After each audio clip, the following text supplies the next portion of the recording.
Well, looks like Mac Jones is not Drew Bledsoe. And Bailey Zappi is not Tom Brady. Let me ask you this, though. If you're a team out there, would you trade for Mac Jones? Like if you're the Detroit Lions, would you call the Patriots and say, we'll take Mac Jones off your hands? Yeah. Yeah, he's a good quarterback.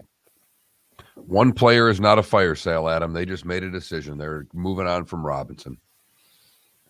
Come on, Adam. You knew they weren't into Robinson long term. Now, argue whether they got enough for him, but yeah, I didn't think they got enough personally. What did they get? 6th round pick. It could be a 5th. Oh, that's right. If Robinson runs for 600 yards, right? I heard correct. That. Yeah. Well, what pick was Robinson? He was deep, but he exceeded expectations. It's irrelevant. Right. True.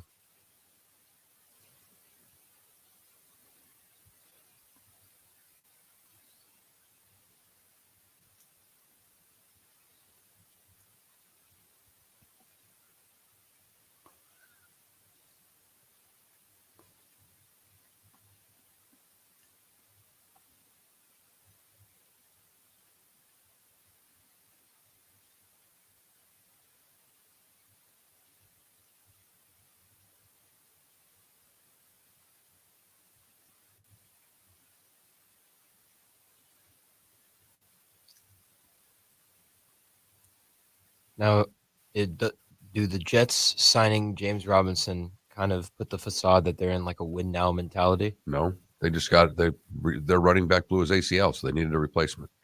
True. They traded for the replacement, but they didn't pick one up. No, they gave up a 6th round pick. Again, yeah, it's just not much. Yeah, you're right. In theory, though, they have him for this year and next. Oh. Because he's a third-year player. Well, good for them. Although he was an undrafted free agent, so I don't know what kind of contract that gets. Yeah, I don't know if you're bound for next year or not.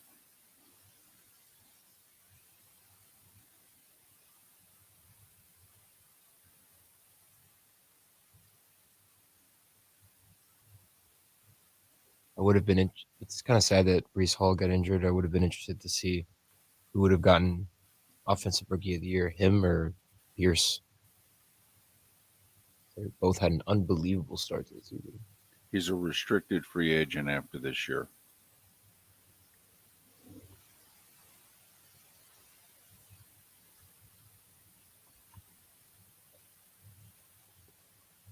One minute.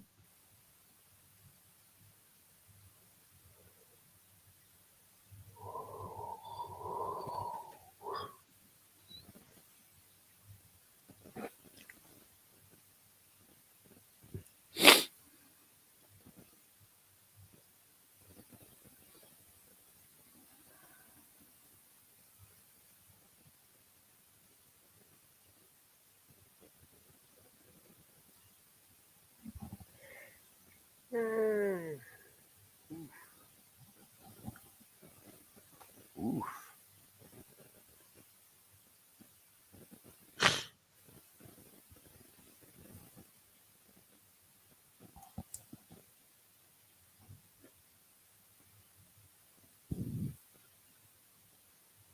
Ten seconds.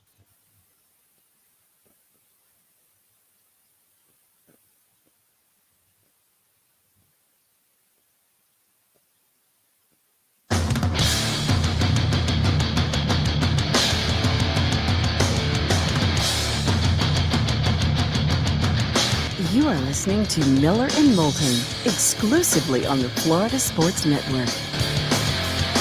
And now, here's Mark Miller and David Moulton. Top of the morning to you.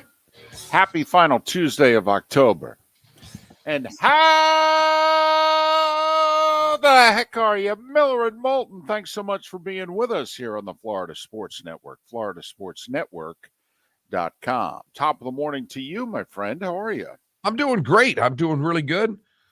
You know, Tuesday's always a fun show. We kind of look back on the football week, start gearing ourselves forward. You had a eventful game last night. That did not go as expected whatsoever. And it shouldn't have surprised anyone because that's how the weekend went in the NFL. Mark, what are you talking about? It didn't go as expected. I mean, the Patriots whooped up on the Bears. I mean, oh, wait, I'm sorry. I looked down here at my notes. Holy mackerel, the Bears whooped up on the Patriots. What in the wide world of sports is going on here? It's as if the Carolina Panthers whooped up on the Tampa Bay Buccaneers this weekend. I mean, like seriously. Like Washington with Taylor Heineke beat Aaron Rodgers and the Green Bay Packers, who lost their third in a row. I mean, it's as if Seattle went into Los Angeles, and now they're the first place team in the NFC West. I mean, come on. Bears, 33 points. Couldn't score 33 points if they were on the field by themselves. Most of you didn't think there'd be 33 points in the game last night, let alone by one team. Over-under was 40. Bears were at the 1-yard line at the end of the game and took a knee. Damn near got to that themselves. They rushed for 250 yards. Browns fans had to be watching that game going, why the heck couldn't we do that?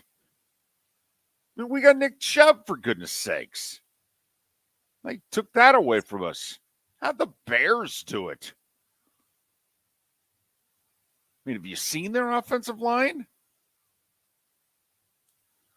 Mark, we've talked about this many times, and it's not about the National Football League. It's about professionals. And I do think we are all constantly guilty in all the sports of forgetting these guys are professionals. They have an unbelievable amount of pride. And when they stink up the joint and they fester until they can go out there again and show everybody that they don't suck. And they had 11 days of listening to Chicago Sports Talk Radio. And do you know how much they sucked during those 11 days? As much as the Bucks suck right now? Right.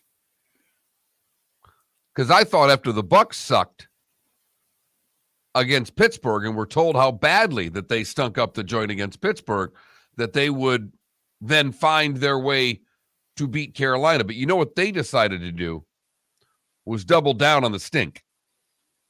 Well, they just didn't believe it. They bathed in the stink. The Bears believed it. And it was a long enough period of time. You know, Mark, it's like the period that you need to go through the stages of grief and what have you. The Bears had just long enough to turn that all around. And man, they played with a purpose last night. They were fired up to play. Patriots, meanwhile, they were thinking they were a good team. They could just show their helmets out there. Play against the Bears. You know what the Bears, Mark? They suck. We'll just show up. We'll win this game. Besides, we've got Bailey Zappi in reserve if we need him. What more are we going to need besides Bailey Zappi? I mean, it's Zappi hour, Mark. Didn't you know that in these parts? It's been Zappi hour. Well, Zappi hour got zapped last night, David. He had a moment. He did. had a nice cocktail at the beginning. He did. He did. And then, yeah, man, they didn't put ice in his drink. They didn't get the top shelf liquor. They kept it away from him. They said, geez, you're not getting this, dude. No, they overcharged him for well. They charged him the full price, and he was drinking well vodka. Yes, He's got a hangover this morning, and he thought he was drinking Tito's all night, and he was drinking Amsterdam vodka. Once again, Bailey Zappi, the man with the name of two dogs. Yes. Bailey and Zappi. And it'll be interesting next time the Patriots play as to who their quarterback's going to be because, well, Mac Jones started last night, went punt, interception, and, well, we never saw him again. Belichick told Lisa Salters at halftime, I'm going to play both quarterbacks in the second half. So when Zappe had like 2 bad series in a row to start the second half, he figured, well, first possession, fourth quarter, here we go. We're going to see Mac Jones, right? No, never saw Mac Jones again. Huh. Wonder who the quarterback is in New England. Mark, you have any idea? Not a clue. Belichick was asked after the game, who's your starter next week? Remember, they play the Jets, winners of 4 in a row. Team with a pulse. Seems to be a fairly important game if you're the Patriots. After all, you're in last place in the division. It's a division game. And Belichick didn't give an answer. Who's your quarterback next week? Nothing. All righty then. Okay. That was a hell of a night in Foxborough last night. It really was. It really was. Mac Jones was the answer up until Bailey Zappi came in and led him to 2 wins, and now, well, they have an unknown, because when you lose to the Bears, there's no quarterback you can turn to and think that that's the right answer.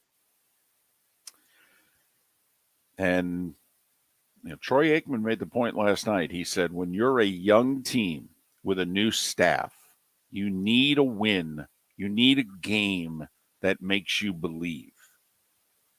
And sometimes it can transport you to a place maybe even a little sooner than you thought you were going to go. And he wonders if last night's game was that for the Bears. He said, now they got a tough game next week and they're on the road and it's a shorter week and all that. So maybe it's just a 1-week thing. But if you're a Bears fan, Mark, did you watch Justin Fields last night and go, maybe we do have a quarterback? Well, they haven't anybody to block for him. He can't drop back and throw because there's just not good enough offensive line play for that. But when they were moving him around, made a couple of throws, obviously can do things with his legs. Has to give you hope if you're a Bears fan, how can that not give you hope last night? Yeah, I had to laugh. The Patriots on 1 3rd down after Fields had converted 3 of them in a row with his legs, and they had him in like 3rd and 8. And Mark, they had a spy. They had like the fastest linebacker on the team. Right. They had a spy on him. And they snap it back to Fields, and he bobbles the snap, and it's on the ground. So the spy is like, we got him. Runs right up the middle. Fields picks the ball up, sees him coming, runs right around the right side. Scampers for about 12 yards and a first down.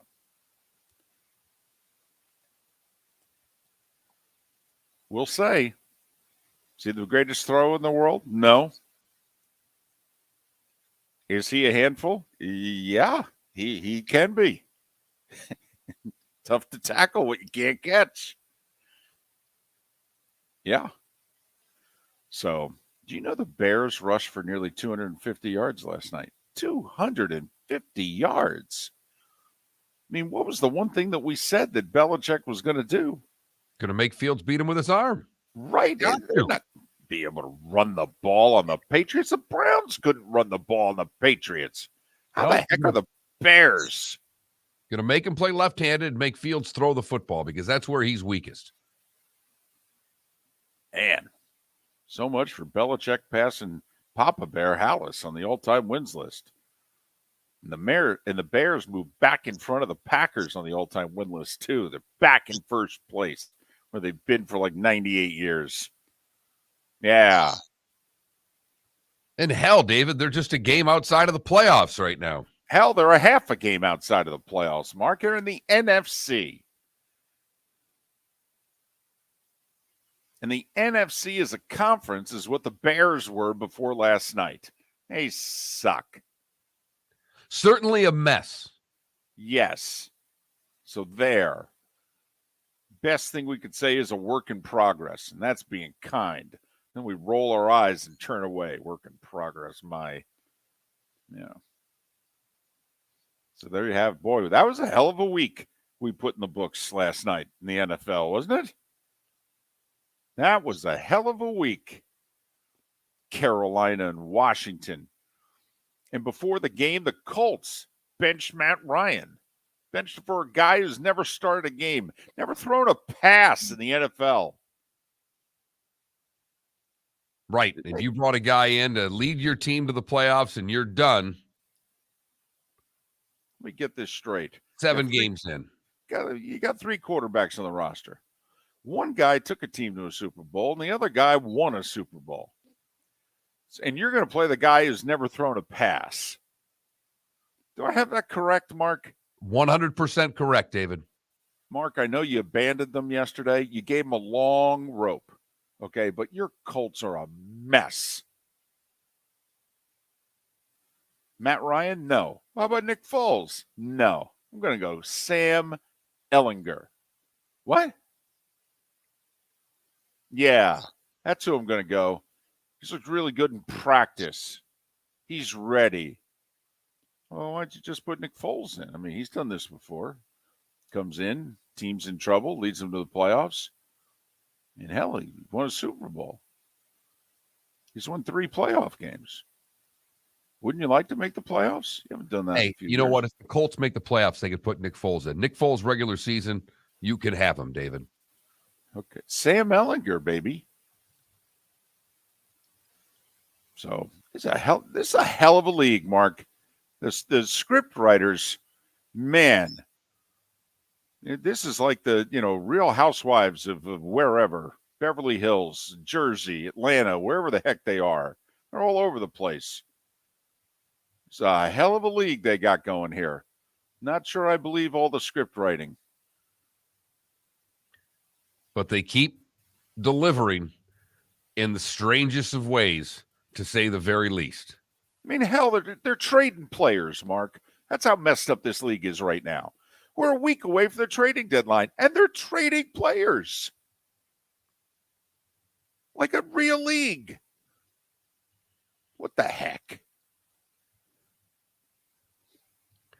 Great show lined up for you today. David Samson on the show, Pat Kirwan on the show, and Kevin Brockway to talk some Gators as well. The starting 5 is 25 minutes away on Miller and Moulton on the Florida Sports Network. David Moulton for Napa Auto Parts, and Napa Filters. Insist on Napa Filters for your vehicles, or if you're a do-it-yourselfer, only buy Napa Filters. Napa has a filter for almost anything on earth that moves, whether it's motorcycles, foreign and domestic cars, vans, SUVs, earth-moving equipment. You get the idea. Napa Auto Parts, Napa Filters. Insist on them for your vehicles, or if you're do-it-yourselfer, only buy Napa Filters. Mark Miller for SWFL Golf Carts, or online, flgolfcarts.com. If you're looking for a golf cart, an e-bike, or an e-motorcycle, go visit Alex and the gang at SWFL Golf Carts. flgolfcarts.com online. Check out their whole inventory. If you're looking for a custom cart, they can take care of you. 2-seater, 4-seater, 6-seater, they've got you covered. E-bikes, nobody better for value and service. E-motorcycles, check them out. Again, flgolfcarts.com. flgolfcarts.com. Ladies and gentlemen, Yeah. Hi. Excuse me. hey, the line starts back here. Ma'am, if your party's not here, you're going to have to go around again. You had the opportunity to avoid all this, wouldn't you? Salt Live is the official transportation provider of the Miller and Moulton Morning Show, making your trip to and from the airport seamless and stress-free. Salt Live is supported with the help of local partners like the Bayfront Inn. Gather your family and friends and enjoy a leisurely day on the water with a pontoon or deck boat. If you prefer to explore the waterways without a motor, the Bayfront has canoes, standboards, and kayaks. At the end of your journey, enjoy lunch or dinner at the Bamboo Tropical Bar and Grill. The Bayfront Inn, something for everyone on 5th Avenue in downtown Naples. BayfrontInNaples.com. When you need a ride, book with Salt Live Transportation, 308-8686, or book on saltlivetransportation.com.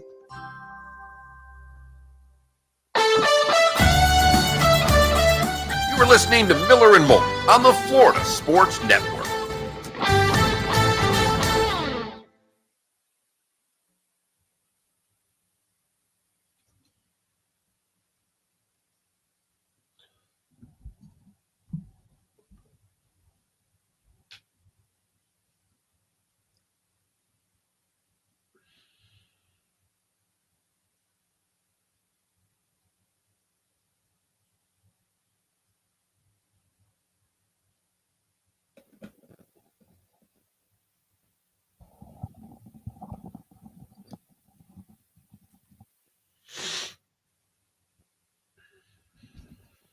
Pretty sure we've talked about it on the show before, but if you bet $100 on every single underdog for every game of this NFL season, how much would you be over or under, or up or down?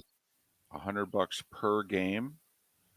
Taking just the dogs, I'm guessing you're up 1,500 to $2,000. Exactly.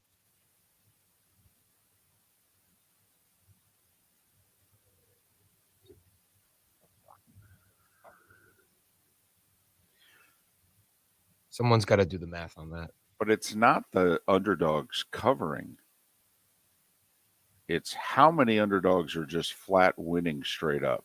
Right. You bet the money line on the underdog. If you bet the Okay. money line That's a on the totally underdogs, different bet. right? But Oh.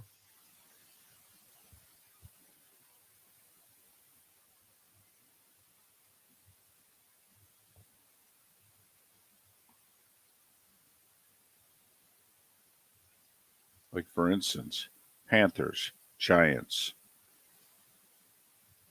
Commanders, Bears. Seahawks, Bears. That's 5 straight up winners who are underdogs. Bears were an underdog by 7.5 to 8. Seahawks were an underdog by 5 to 6. Commanders were over a touchdown. Giants were 3. Panthers were 13. Insane.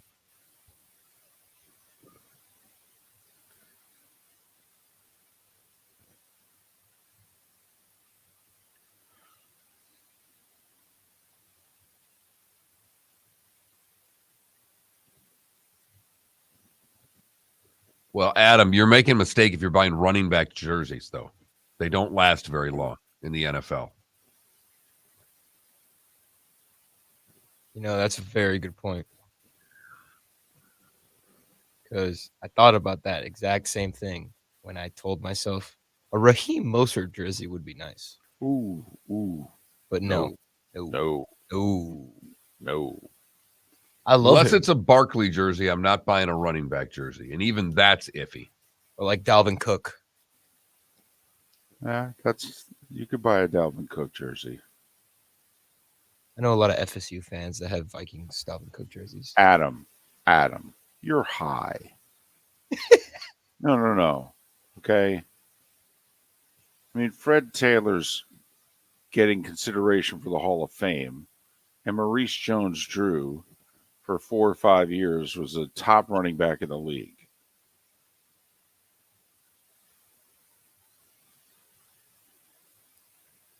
I mean, come on, Adam. I understand you're disappointed, and I agree. They had a 2-headed monster at running back, and it would have been better off with him than without him. But come on. I feel bad for Najee jersey owners.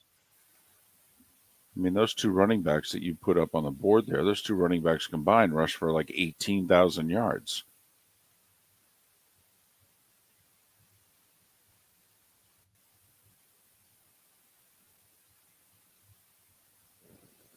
Ooh, you know what, Go Raiders? I bet you there'll be a lot more for sale now.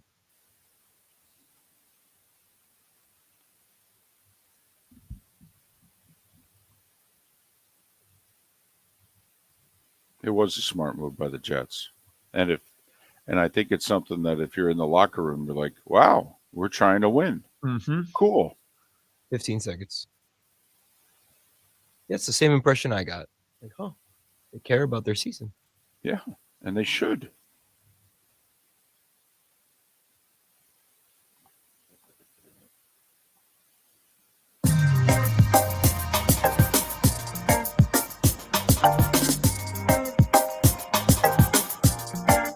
Welcome back to Miller and Moulton, only on the Florida Sports Network.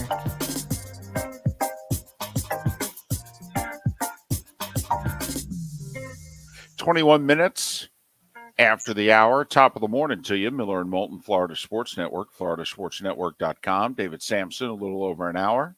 We'll talk plenty of NFL with Pat Kirwan beginning at 8 o'clock. Kevin Brockway, we look ahead to the Gators. Mark, this just in. they're a bigger underdog than the Carolina Panthers were the Tampa Bay Bucks. And it ain't close. No.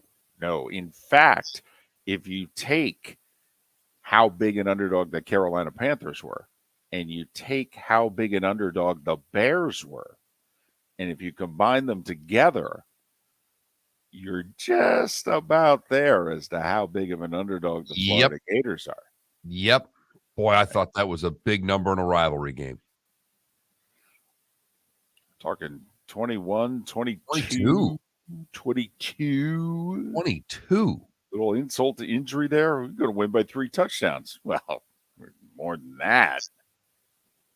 Yeah. I told Anthony Richardson yesterday how big an underdog they were. He was like, really? Seriously? Yeah. They don't think much of you. No, they don't. Kevin Brockway covers the Gators. He was there when Anthony Richardson was like, what? And the where we're going to play this game is just, did you see what the two schools did yesterday? Issued a joint statement, David. Mark, they can't agree on the number of times they've played each other in this series. Very true.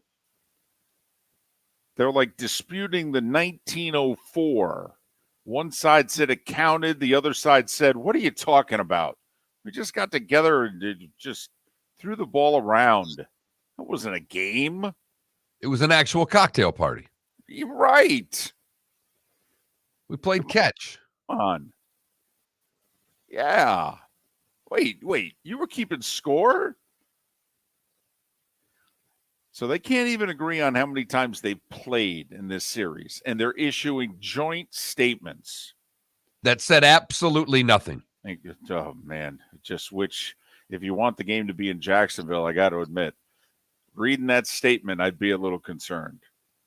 Well, as is customarily the case, we don't comment on these things until, well, we're in the final year of a contract, and, well, final year of the contract is next year, and technically that doesn't even have to be the final year of the contract because, well, we can both pick up a 2-year option, and, you know, when the time comes, don't you worry, we'll be considering all sorts of things like history and tradition and, you know, blah, blah, blah, blah, blah.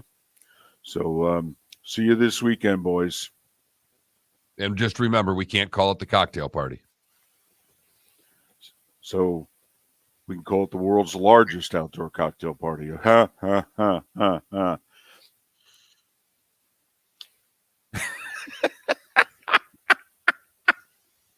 Come on, you know I'm sleep deprived on a Tuesday morning. Anything is possible. When did the Gator fan move to somewhere in the upper Midwest? I don't know. I don't know. We had a little Yinzer in that one, too. I don't know what that combination was. It was a hell of a night. That's all I could tell you. Wait, so what's the code name since they can't call it the cocktail party? There is no code name. They call it the cocktail party. Yeah, right. They can't say it. They can't put it on any printed material. You know, they don't want CBS to say the world largest outdoor cocktail party and things of the like. So what does CBS say instead? Well, they call it Florida, Georgia. However, that's Brad Nessler. He calls it Florida, Georgia because he behaves himself. See, Vern, well, they changed it in, the mid to late 2000s? Yeah. Because when I first started at CBS in 2006, you could still call it the world's largest outdoor cocktail party. But 2005, I believe, was when the game was at night and the fan died and they started coming down. And so shortly thereafter, you weren't allowed to call it the world's largest outdoor cocktail party or even the cocktail party anymore. And, you know, it depends on what kind of mood Vern was in. You know, sometimes Vern behaved. And then sometimes, for whatever reason, he was just a little annoyed. Breakfast, it bothered him. The ride-in wasn't smooth, whatever. Vern would say, you know, they used to call this the world's largest outdoor cocktail party, but we can't call it that anymore.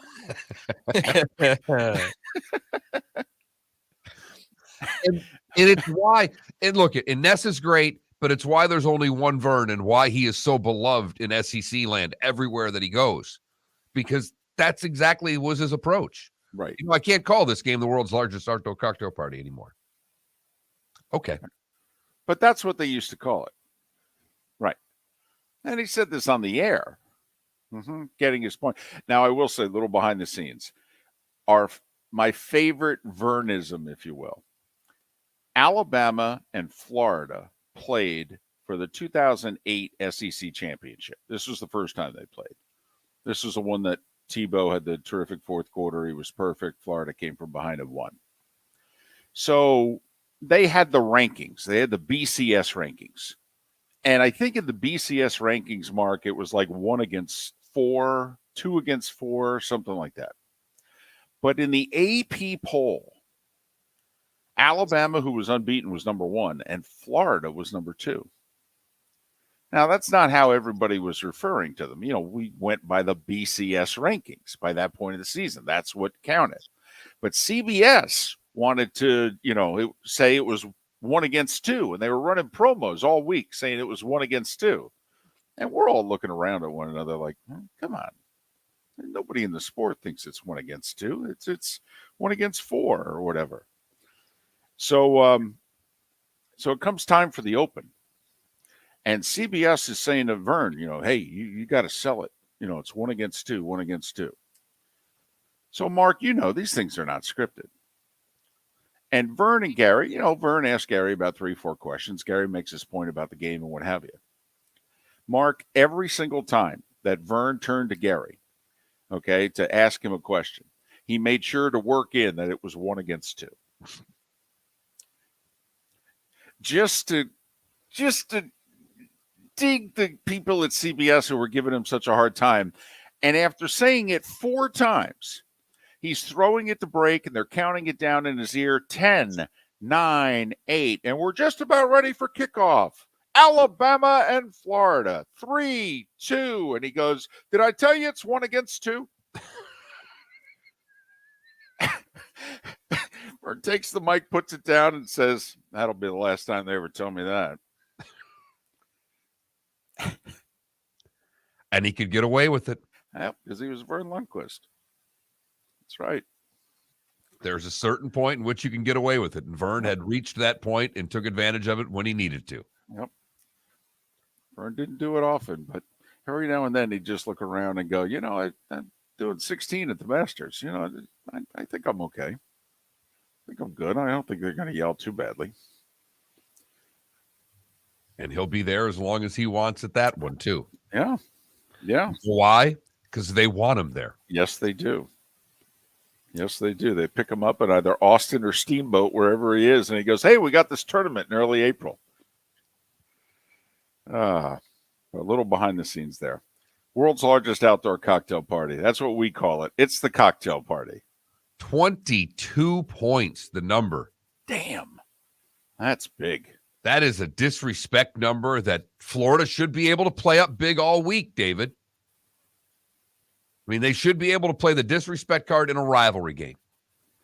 Yeah, okay, for how long? Until Georgia gets up by 3 touchdowns in the second quarter, David.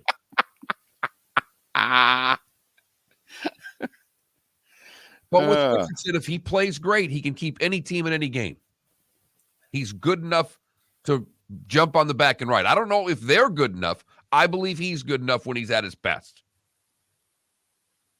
And you would think he has something to prove against the Georgia Bulldogs. You'd like to think that Florida defense would have a little bit of pride. Guys, you're the worst team in the country on 3rd down. Worst team in the country. Miller and Moulton, the starting 5 is next right here on the Florida Sports Network. David Moulton for Napa Auto Parts, and Napa Filters. Insist on Napa Filters for your vehicles, or if you're a do-it-yourselfer, only buy Napa Filters. Napa has a filter for almost anything on earth that moves, whether it's motorcycles, foreign and domestic cars, vans, SUVs, earth-moving equipment. You get the idea. Napa Auto Parts, Napa Filters. Insist on them for your vehicles, or if you're do-it-yourselfer, only buy Napa Filters. Mark Miller for SWFL Golf Carts, or online, flgolfcarts.com. If you're looking for a golf cart, an e-bike, or an e-motorcycle, go visit Alex and the gang at SWFL Golf Carts. flgolfcarts.com online. Check out their whole inventory. If you're looking for a custom cart, they can take care of you. 2-seater, 4-seater, 6-seater, they've got you covered. E-bikes, nobody better for value and service. E-motorcycles, check them out. Again, flgolfcarts.com. flgolfcarts.com. Yeah. Hi. Excuse me. Hey, the line starts back here. Ma'am, if your party's not here, you're going to have to go around again. If you had the opportunity to avoid all this, wouldn't you? Salt Live is the official transportation provider of the Miller and Moulton Morning Show, making your trip to and from the airport seamless and stress-free. Salt Live is supported with the help of local partners like the Bayfront Inn. Gather your family and friends and enjoy a leisurely day on the water with a pontoon or deck boat. If you prefer to explore the waterways without a motor, the Bayfront has canoes, standboards, and kayaks. At the end of your journey, enjoy lunch or dinner at the Bamboo Tropical Bar and Grill. The Bayfront Inn, something for everyone on 5th Avenue in downtown Naples. BayfrontInNaples.com. When you need a ride, book with Salt Live Transportation, 308-8686, or book on saltlivetransportation.com.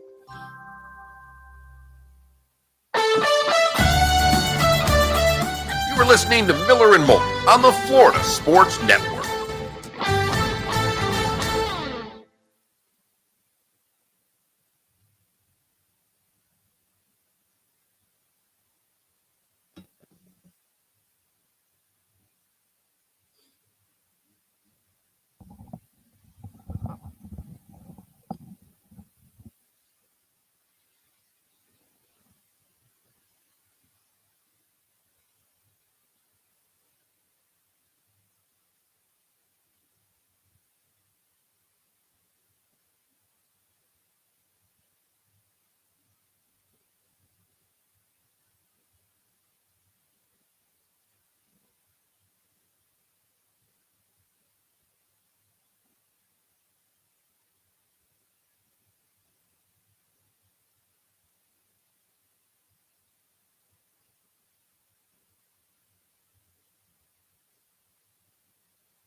Well, and we had an over in a primetime game last night.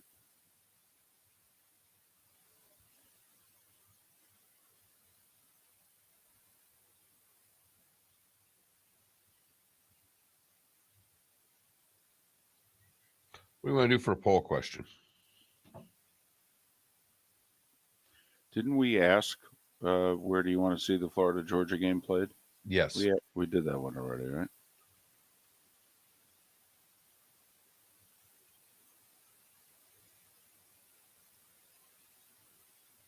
You want to ask who would you take? Georgia minus 22, Florida plus 22? Let's table that for a second. It is Tuesday. Okay. I didn't know if we want. I mean, we don't want to go Jacksonville centric, but Jags lose the trade. Yeah, I don't know. If people care. 6 people care, right?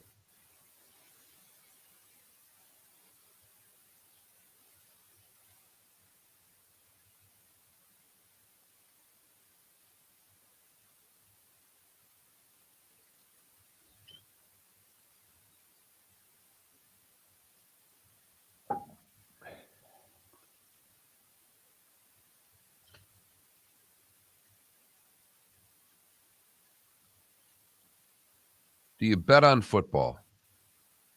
There you go. Yes or no? Yes, I play fantasy. I do. We could kind of come up with a couple different choices there too.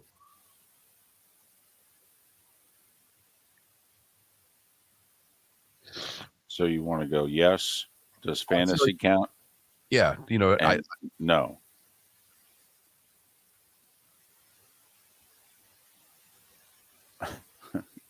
What's more shocking? Bears smacking the Patriots or hell freezing over? I'd say Carolina beating Tampa. KW makes it sound as if you were doubtful going into last night.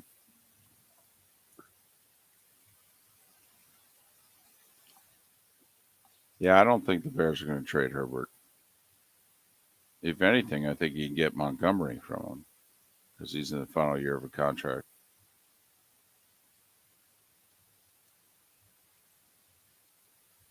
Man, I really have to start that NBA podcast because I have so much to talk about that I won't talk about on this show, obviously, for obvious reasons.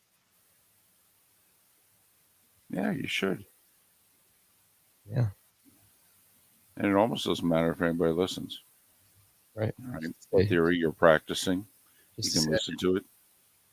Realize, am I making good points? Am I repetitive? And of course, if I predict things to be true, you can look back. That's about the most And brag. meaningless thing in the world of getting your picks. No one cares. I'm joking, obviously. Well, I don't know, Felipe, because you think. I mean, you do. I wouldn't actually brag about that. Don't worry. Here we go.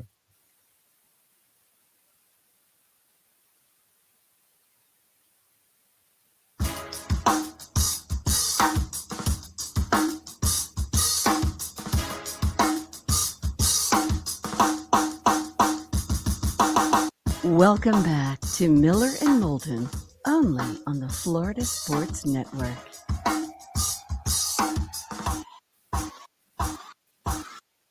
"22 minutes before the hour, Miller and Moulton, Florida Sports Network, floridasportsnetwork.com. We'll have a poll question, the Clutch Vodka play of the day, all coming up in roughly 30 minutes' time. David Samson an hour from now. Pat Kirwan in a little over an hour from now. Kevin Brockway to talk about the Gators, 22-point dogs. And where is the Florida-Georgia game going to be played here in the very near future? Both schools talking about it yesterday. Kevin Brockway 2 hours from now. Right now it is time for The Starting Five. 5 stories you need to know. It's the Starting Five on Miller and Moulton. Here's number 1. Well, everybody called it. Bears, Patriots. One team was just going to outclass the other. It was the Bears scoring 23 unanswered on 5 consecutive drives. They rushed for nearly 250 yards, did the Chicago Bears against the Patriots. Mac Jones started for New England. 3 drives, 2 punts, and an interception. He got booed off the field. They brought in Bailey Zappi, and it worked for about 20 minutes, back-to-back touchdown drives. And then after that, it didn't work. No, but they didn't go back to Mac Jones. No, they didn't. And when asked after the game, who's your starting quarterback, well, Bill Belichick didn't answer the question. So digest that with your Wheaties. 33-14, Chicago whooping up on New England in Foxborough. Both teams are now 3-4 on the season. That leaves the Bears just a half a game out of the playoffs in the NFC. It's funny. Patriots, last place in the East, although technically just a game out of the playoffs. Bears go to Dallas. Patriots go to the Jets. Which becomes a key game for New England. And for the Jets, who think, you know what? We got a little something going on. We won 4 in a row. We're 5-2. And I know we lost Breece Hall, our outstanding-looking rookie running back, so we got to go get another one. And fortunately, the trade deadline's not for another week. And fortunately, the Jacksonville Jaguars, for whatever reason, Doug Peterson wasn't a fan of James Robinson. Boy, was he not. And we knew that right away, much to the shock of everybody who's following the Jags. Like, well, what do you mean you don't like him? He's an undrafted free agent. He seems like a good, solid, hell, he's our best running back. What are you doing? And the Jags decided, no, man, this ATN guy who Urban drafted, you know what? Urban was an idiot, but this guy can play. So we're going to get rid of James Robinson. So the Jets said, well, we'll take him. They gave up a 6th-round pick, which could become a 5th if Robinson in the final 10 games of the year rushes for 600 yards. Robinson is a restricted free agent next year. He's 24 years old. Jags fans are not happy about this. Jets fans are thrilled. The Colts benched Matt Ryan. Now, there's two parts to this story. One is that apparently he slightly separated his throwing shoulder. That would seem to be problematic. Could help explain maybe why he played the way he did for a decent amount of the game against Tennessee. Matt Ryan, who's 37 years old, leads the NFL with 9 interceptions. He also has fumbled 11 times, losing 3 of them. So he's been a mess.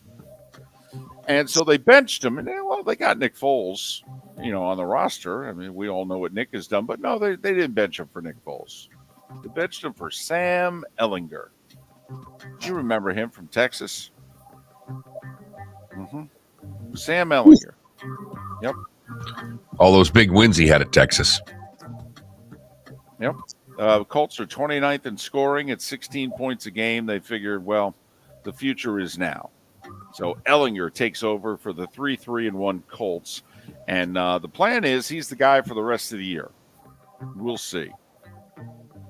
Wonder what Jim Irsay, the owner, is going to say about that, considering he's the guy who insisted on getting Matt Ryan. So there. Chargers lose J.C. Jackson for the season. He ruptured the patella tendon in his right knee.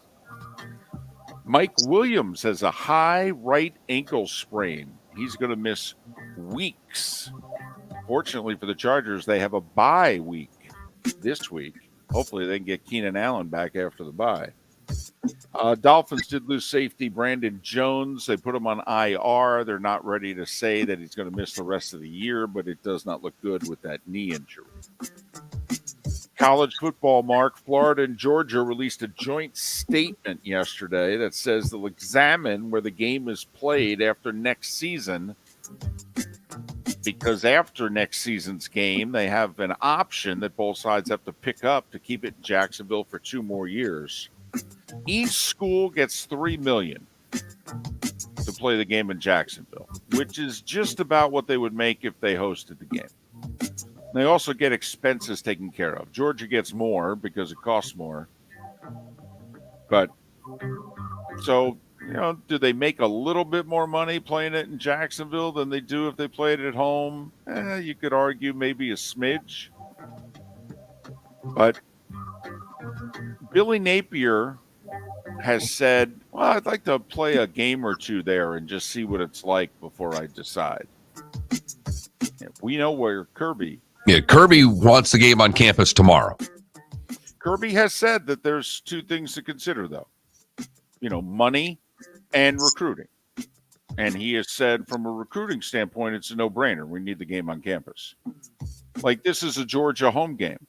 And he said, the only thing I'm allowed to do is hand out tickets. I'm not even allowed to talk to them. But I can give some of our recruits tickets. So, I'll recognize some of the guys that we're recruiting, but I can't even, entertain them. Nothing. He goes, it's a waste for me. So that's where Kirby stands. This just in, Georgia's been number 1 in the country for 30 weeks in their history. 15 weeks before Kirby Smart, 15 weeks with Kirby Smart. Mark, I don't know about you, but since it takes 2 to continue the relationship, and we know where one side thinks, who do we think has more power at the University of Georgia, Kirby Smart or the president? Kirby Smart. Bingo. Kirby Smart's the most powerful man in the state of Georgia, period. And so I think for Jacksonville, the best case scenario going forward is going to be some kind of rotation where you're kept in it, but I don't think you're going to have this game every year going forward. Just a gut feeling.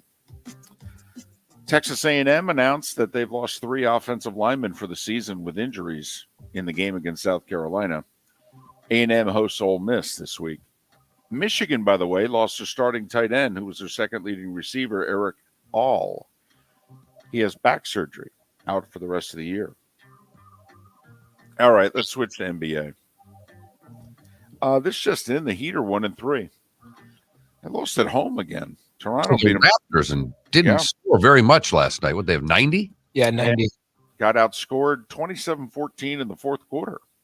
Lost 98-90 at home. They're 1-3. The Magic, though, I mean, they're winless. They're the only team in the East with a donut in the left-hand column. They lost to the Knicks in the Garden, 115-102. Magic are 0-4. Never thought a winless team would be so fun to watch. I will grant you that. If you're actually a fan, this is it Boncaro? It's Banchero, yes. Banchero. Paolo Banchero. He's worth watching. Yeah, he's ready. And, rest of the team, not so much, but that's okay. Doesn't take many more to come and help him out. And all of a sudden, you got yourself something. Boston had a really nice lead after the first quarter in Chicago, and then the Bulls outscored them by 30 over the next two quarters. 120-102, Chicago. Mark, it was just a Chicago over Boston day. Football, NBA. Well, there you have it. Bulls won by 18. Sixers won their first game of the year. Harden with 29. They beat Indiana by 14.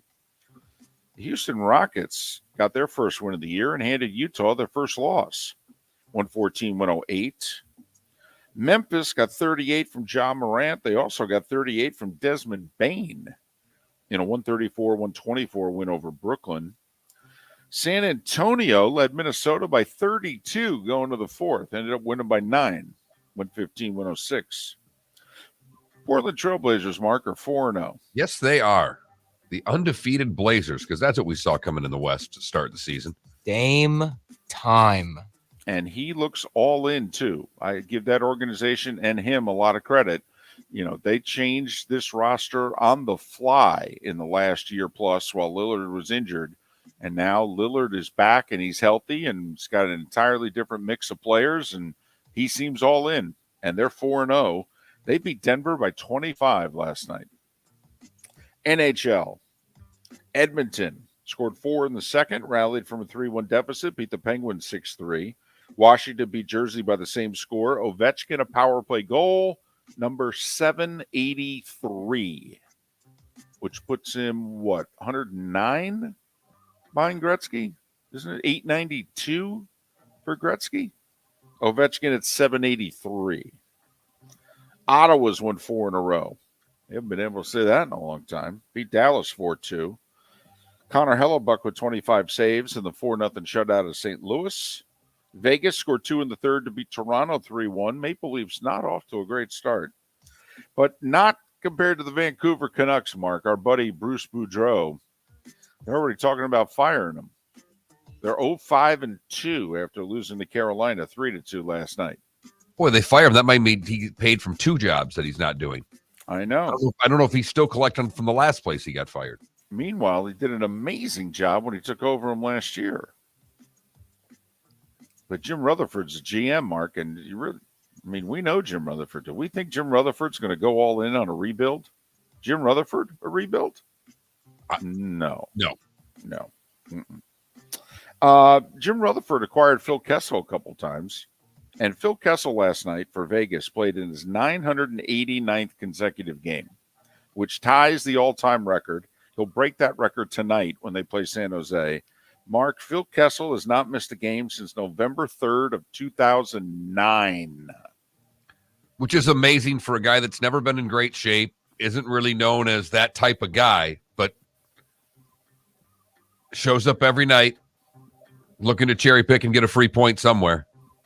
Nick Saban had yet to win a national title at Alabama the last time Phil Kessel missed a game. How you do that in the NHL blows my mind. It is remarkable. I mean, the guy's, in theory, going to play in over 1,000 consecutive games. Well, one of the ways to do it is never block a shot or play defense, and that's what that Phil is true. done a really good job of throughout his career. That is true. He just hangs out on the perimeter. In street hockey, Mark, Phil Kessel was the goal hanger.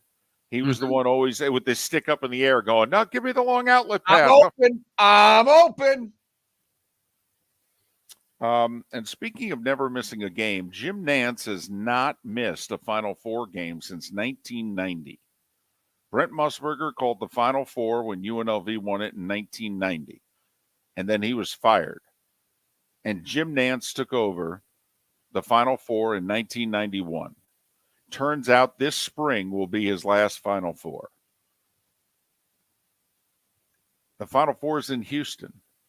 You know, Jim Nance, I don't know if you know this. He went to the University of Houston, roomed with Freddie Couples and a few other golfers, right? It's just, you may have heard the story before. So Nance going to call it a basketball career, if you will. He'll still do football and the Masters and golf. Don't worry about that. But Ian Eagle going to replace Jim Nance after this year's Final Four. So if you think about it, Joe Buck did 24 World Series. He's not doing baseball anymore. And an entire generation, damn near two, of sports fans have only heard the Final Four called by Jim Nance. Yeah, you're closer to two generations than one with Nance, if you think about it. Right. I mean, Buck did 24 World Series, 22 in a row. And Nance is, this will be 32 Final Fours in a row because, remember, the one Final Four got canceled. And that was the starting five every weekday morning at this time on Miller and Moulton.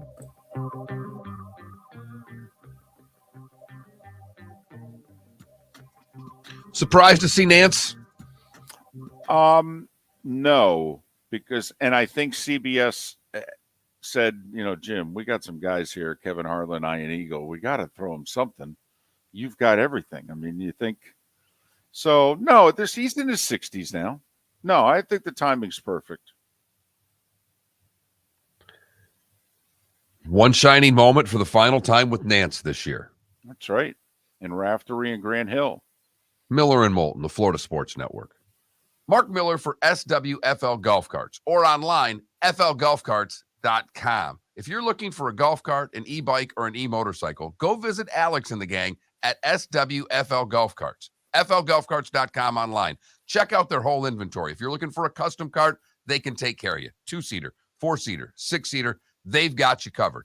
E-bikes, nobody better for value and service. E-motorcycles, check them out. Again, flgolfcarts.com. flgolfcarts.com. David Moulton for Napa Auto Parts, and Napa Filters. Insist on Napa filters for your vehicles, or if you're a do-it-yourselfer, only buy Napa filters. Napa has a filter for almost anything on earth that moves, whether it's motorcycles, foreign and domestic cars, vans, SUVs, earth-moving equipment. You get the idea. Napa Auto Parts, Napa filters. Insist on them for your vehicles, or if you're do-it-yourselfer, only buy Napa filters. Excuse me. Hey, the line starts back here. Ma'am, if your party's not here, you're going to have to go around again. If you had the opportunity to avoid all this, wouldn't you? Salt Live is the official transportation provider of the Miller and Moulton Morning Show, making your trip to and from the airport seamless and stress-free. Salt Live is supported with the help of local partners like the Bayfront Inn. Gather your family and friends and enjoy a leisurely day on the water with a pontoon or deck boat. If you prefer to explore the waterways without a motor, the Bayfront has canoes, standboards, and kayaks. At the end of your journey, enjoy lunch or dinner at the Bamboo Tropical Bar and Grill. The Bayfront Inn, something for everyone on 5th Avenue in downtown Naples. BayfrontInNaples.com. When you need a ride, book with Salt Live Transportation, 308-8686, or book on saltlivetransportation.com. Miller and Moulton here for the Clutch Vodka Play of the Day. Mark, remember Nick Charles, Fred Hickman, the CNN Play of the Day? Yeah, CNN did a nightly sports show. That was a while ago. Yes, it was. Just work with me. Everyone liked the pod, the Play of the Day. So how about we have the Clutch Vodka Play of the Day? Sounds good. Fun. Smooth. Like Clutch Vodka. Listen weekday mornings for the Clutch Vodka Play of the Day. That's Clutch with a K. Don't miss the Miami Dolphins watch party every Sunday at the Seaside Bar and Grill in Bonita Springs. Presented by Clutch Vodka. The Seaside will be serving Clutch vodka drinks, including the awesome Bloody Mary bar at the Seaside. If you can't be at Hard Rock Stadium, come have fun at the best place in town to watch the Dolphins and enjoy the best, clean, crisp, smoothest vodka. That's Clutch with a K. Miami Dolphins parties every week at the Seaside Bar and Grill on Old 41 in Bonita Springs, powered by Clutch Vodka. You were listening to Miller and Moulton on the Florida Sports Network.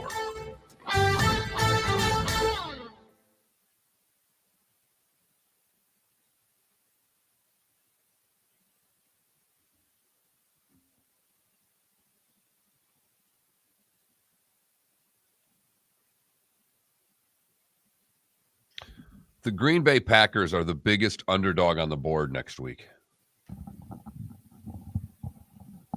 They play the Bills? Yep. There you go.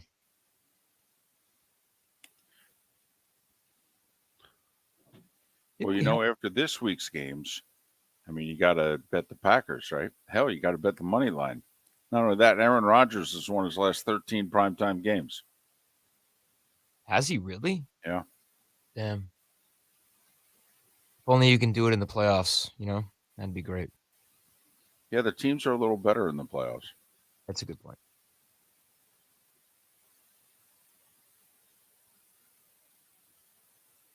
We have a poll question in March. It said, do you like One Shining Moment? That I say, how could you not like One Shining Moment? I hate it. Oh my God, it's so I great. hate the new One Shining Moment. I like the older one. What's the difference? Listen to him. Okay. I just think if you're a fan and you're a college basketball player, your goal is to make that compilation. I don't disagree with that. Oh, It doesn't mean that it's any good. It's classic. You say so. Yep. And if you're a fan of a team, the goal was to always be included in it. Right. And not a shot of your team crying on the sideline in like the first minute of the video.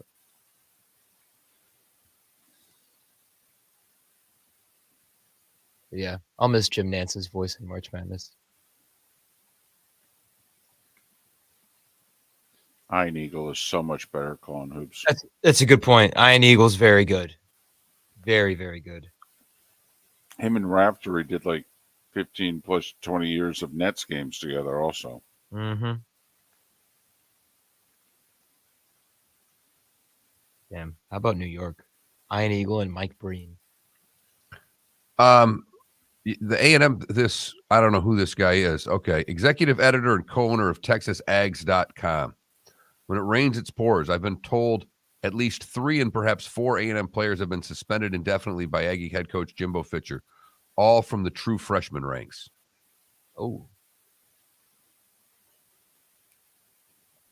Hard to control guys that are making $1 million a year and not playing.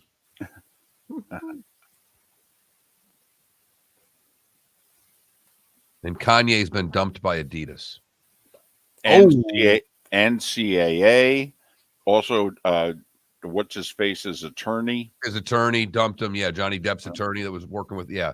But the Adidas, he's got his own clothing line through Adidas, and they've ended it. Yeah, Well, yeah, I'm just. I mean, just see what he has said. Yeah. Publicly. I mean,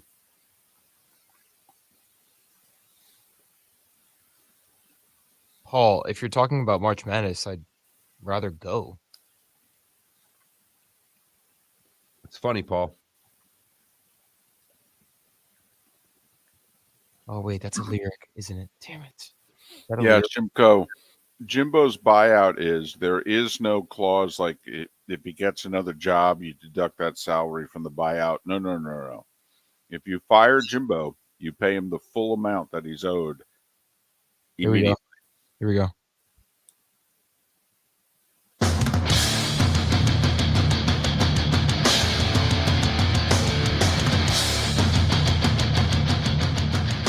You are listening to Miller and Moulton, exclusively on the Florida Sports Network.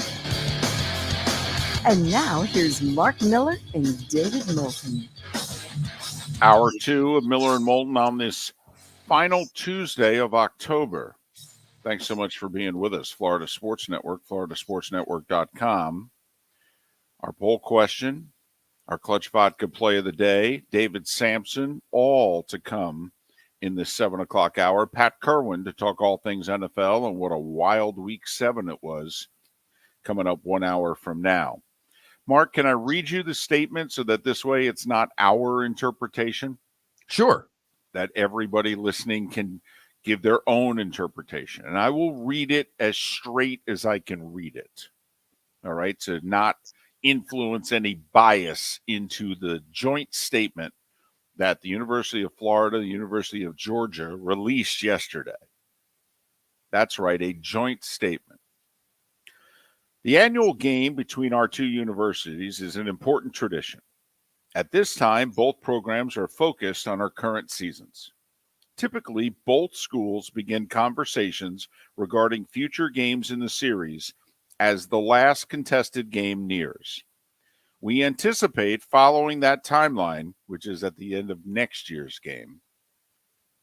When those discussions take place, we will consider a multitude of factors, including tradition, finances, future SEC scheduling models with the addition of Texas and Oklahoma, and what is best for both schools' football programs overall. I thought I read that pretty straight. Yeah. Okay. Because everybody knows where I stand on this, so I don't want to be biased. I just want to read what the two universities decided they needed to release a joint statement about this yesterday. Mark, you've been in the state, what, 25 years, 24 years? Okay. And I've been in the state 23. Have Florida and Georgia ever released a joint statement before about this? Not that I'm aware of. I don't recall it either. Which, to me, in and of itself, shows that the burner is the hottest it's ever been about this particular topic, right? Yes. I mean, if they felt the need to release a joint statement 53 weeks before even their contract expires, I mean, isn't this greasing the skids for leaving? Or changing. Yeah. And what we've talked about on the show, we've brought this subject up a few times. We actually had a poll question on it over the summer when Kirby was once again talking about moving this game. And it can't be, it's not going to work if you do Georgia, Florida, Jacksonville. Right. I wish it would. But even you have admitted after we talked about it with scheduling, it just screws the schedule up. Right. Totally. I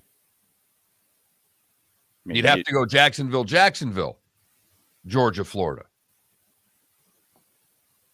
So I don't see how they pull off meeting in the middle. Like, to me, it's either one or the other, David. What do you mean? It's either in Jacksonville or it's not. So you don't think they'll do the 4-year window where it's in Jacksonville twice and then you got a home and a home? See, I think they're going to do a 4-year. First, they're either going to do a 4-year, where we go Jacksonville, Florida, Georgia, Jacksonville, and see how people like it. Or they're going to just say, you know what, let's just try a home and home for 2 or 4 years. And then we'll see what everybody thinks and we'll decide going forward. To me, there's one way for Jacksonville to keep this game.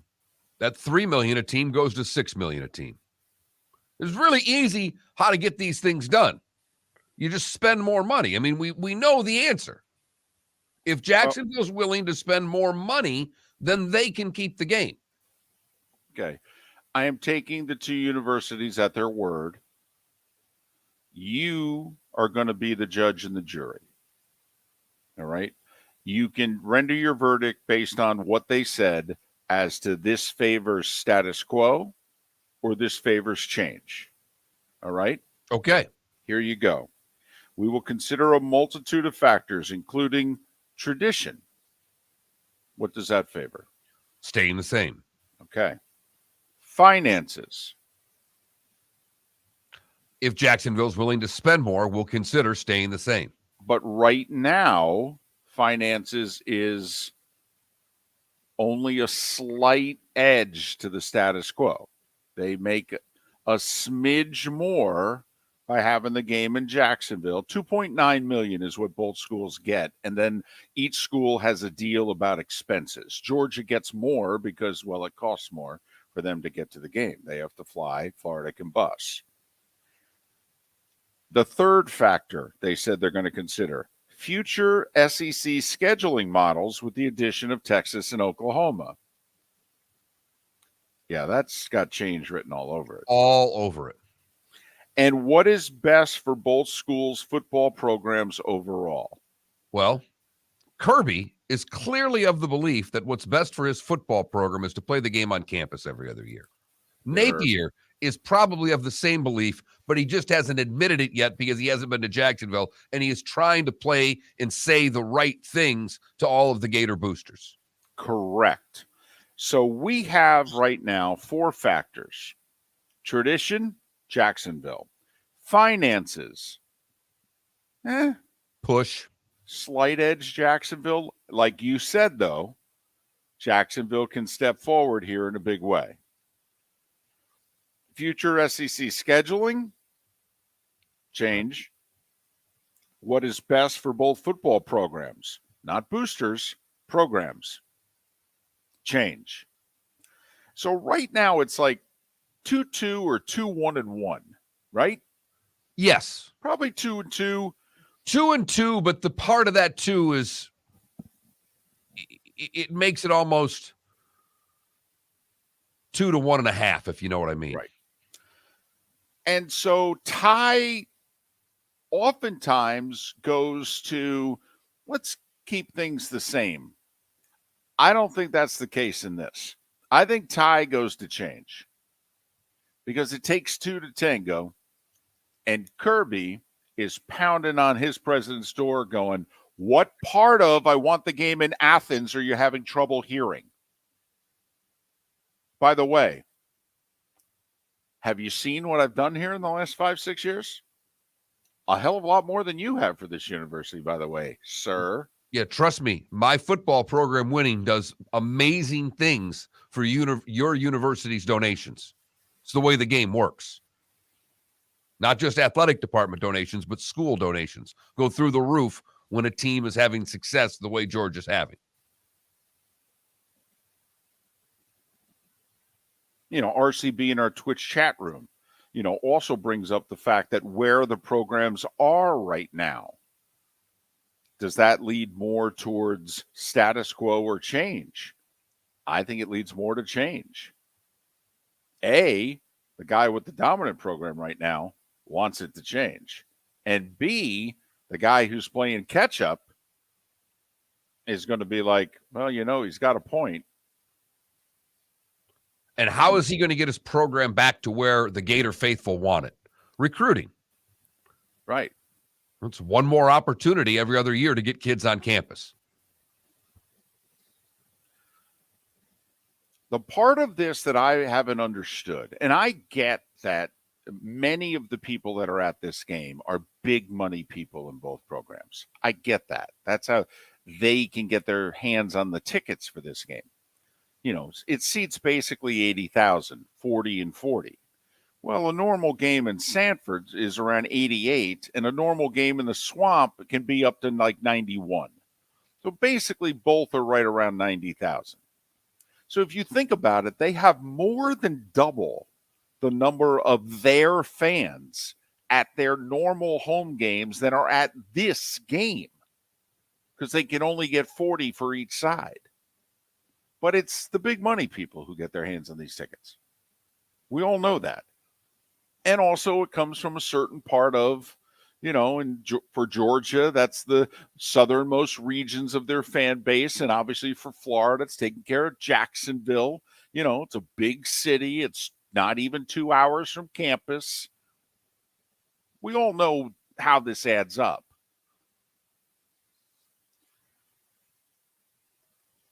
But that joint statement said to me that status quo is not happening. I read that as change is coming, folks. Yeah, that's how I read it. And they're being diplomatic. And the fact that they released a joint statement an year early tells me that they are slowly greasing the skids to change the location of this game. And I'll say it again. There's one really simple way to keep the game in Jacksonville.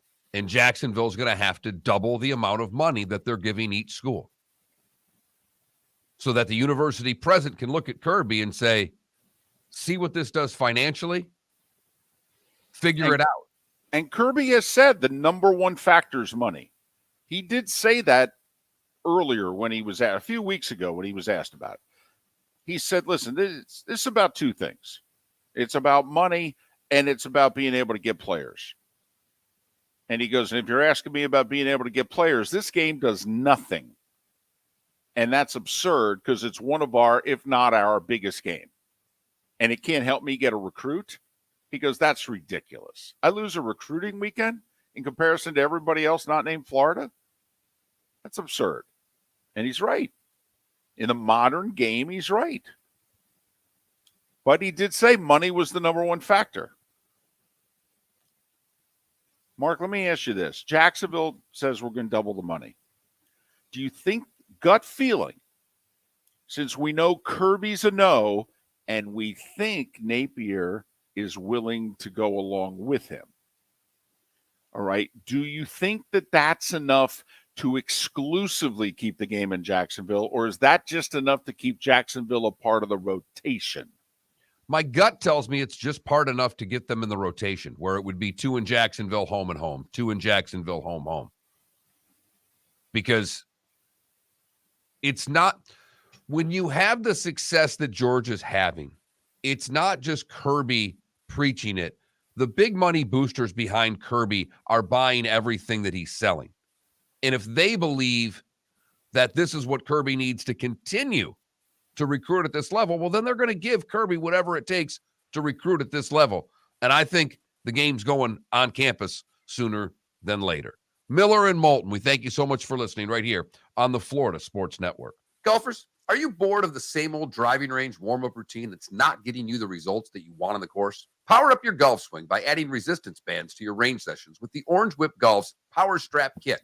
Featuring band attachments to your feet and hips, Power Strap resistance training will boost clubhead speed, increase power, improve flexibility, all with just a few swings. Buy a Power Strap kit today. Go to orangewhipgolf.com and use code Miller10 to receive an additional 10% off the already great price of $119. Ladies and gentlemen, once again. Yeah. Hi. Excuse me. Hey, the line starts back here. Ma'am, if your party's not here, you're going to have to go around again. If you had the opportunity to avoid all this, wouldn't you? Salt Live is the official transportation provider of the Miller and Moulton Morning Show, making your trip to and from the airport seamless and stress-free. Salt Live is supported with the help of local partners like the Bayfront Inn. Gather your family and friends and enjoy a leisurely day on the water with a pontoon or deck boat. If you prefer to explore the waterways without a motor, the Bayfront has canoes, standboards, and kayaks. At the end of your journey, enjoy lunch or dinner at the Bamboo Tropical Bar and Grill. The Bayfront Inn, something for everyone on 5th Avenue in downtown Naples. BayfrontInNaples.com. When you need a ride, book with Salt Live Transportation, 308-8686, or book on saltlivetransportation.com. Mark Miller for SWFL Golf Carts, or online, flgolfcarts.com. If you're looking for a golf cart, an e-bike, or an e-motorcycle, go visit Alex and the gang at SWFL Golf Carts. flgolfcarts.com online. Check out their whole inventory. If you're looking for a custom cart, they can take care of you. 2-seater, 4-seater, 6-seater, they've got you covered. E-bikes, nobody better for value and service. E-motorcycles, check them out. Again, flgolfcarts.com. flgolfcarts.com. You were listening to Miller and Moulton on the Florida Sports Network.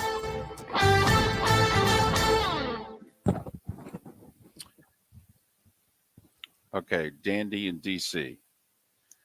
This is our theory. And by the way, I would love 1-1-1. But as Mark pointed out to me one time that we had this discussion, think about it.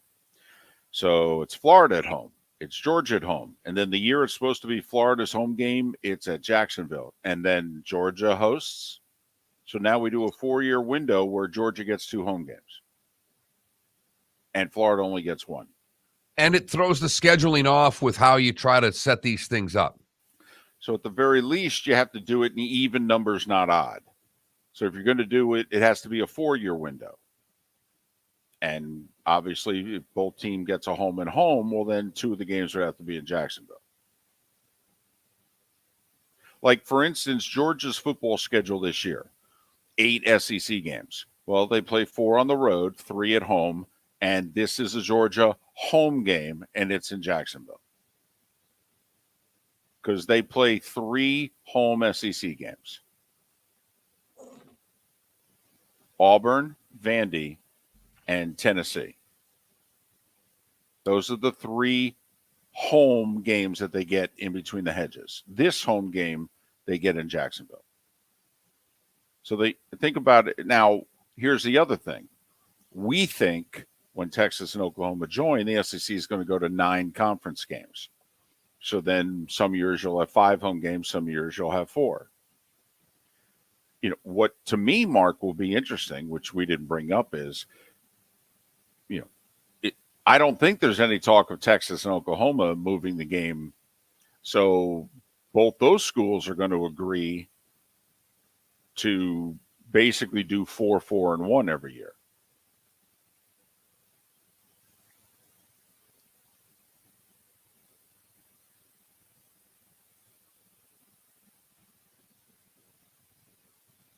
Technically, Jake, this is a Georgia home game. The only thing I think that gets them is choice of jerseys. It doesn't get them more tickets. You know, I mean, and since they're the home team, Florida gets to determine the coin toss, which is the most asinine thing in the world, how you're the home team and you don't get to call it.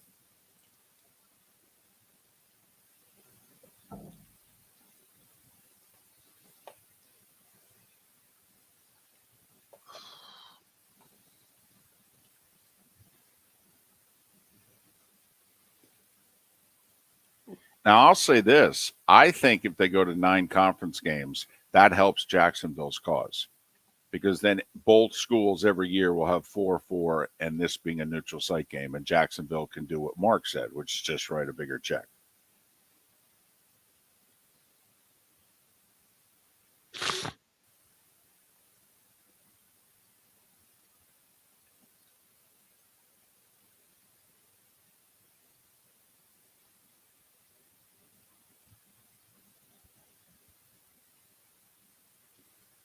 Well, Jake, not only would TV watching home and home be better, I think it takes care of more of your fans, just maybe not the richest ones. And I actually think the players would prefer it. Players love they even like walking into the hostile place. Yep. Exactly, Adam. Yeah, Auburn insisted on having a home game.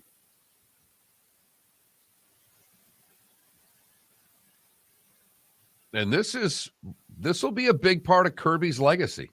Don't kid yourself. And remember, this is a guy who played in this game as a player in Jacksonville. 30 seconds.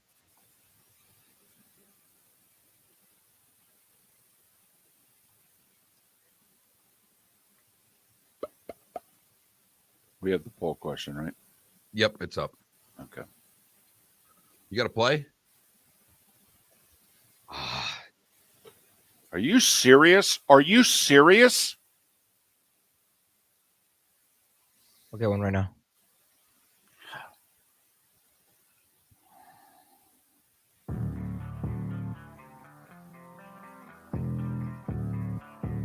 Thanks for listening. And now, more of Miller and Moulton on the Florida Sports Network.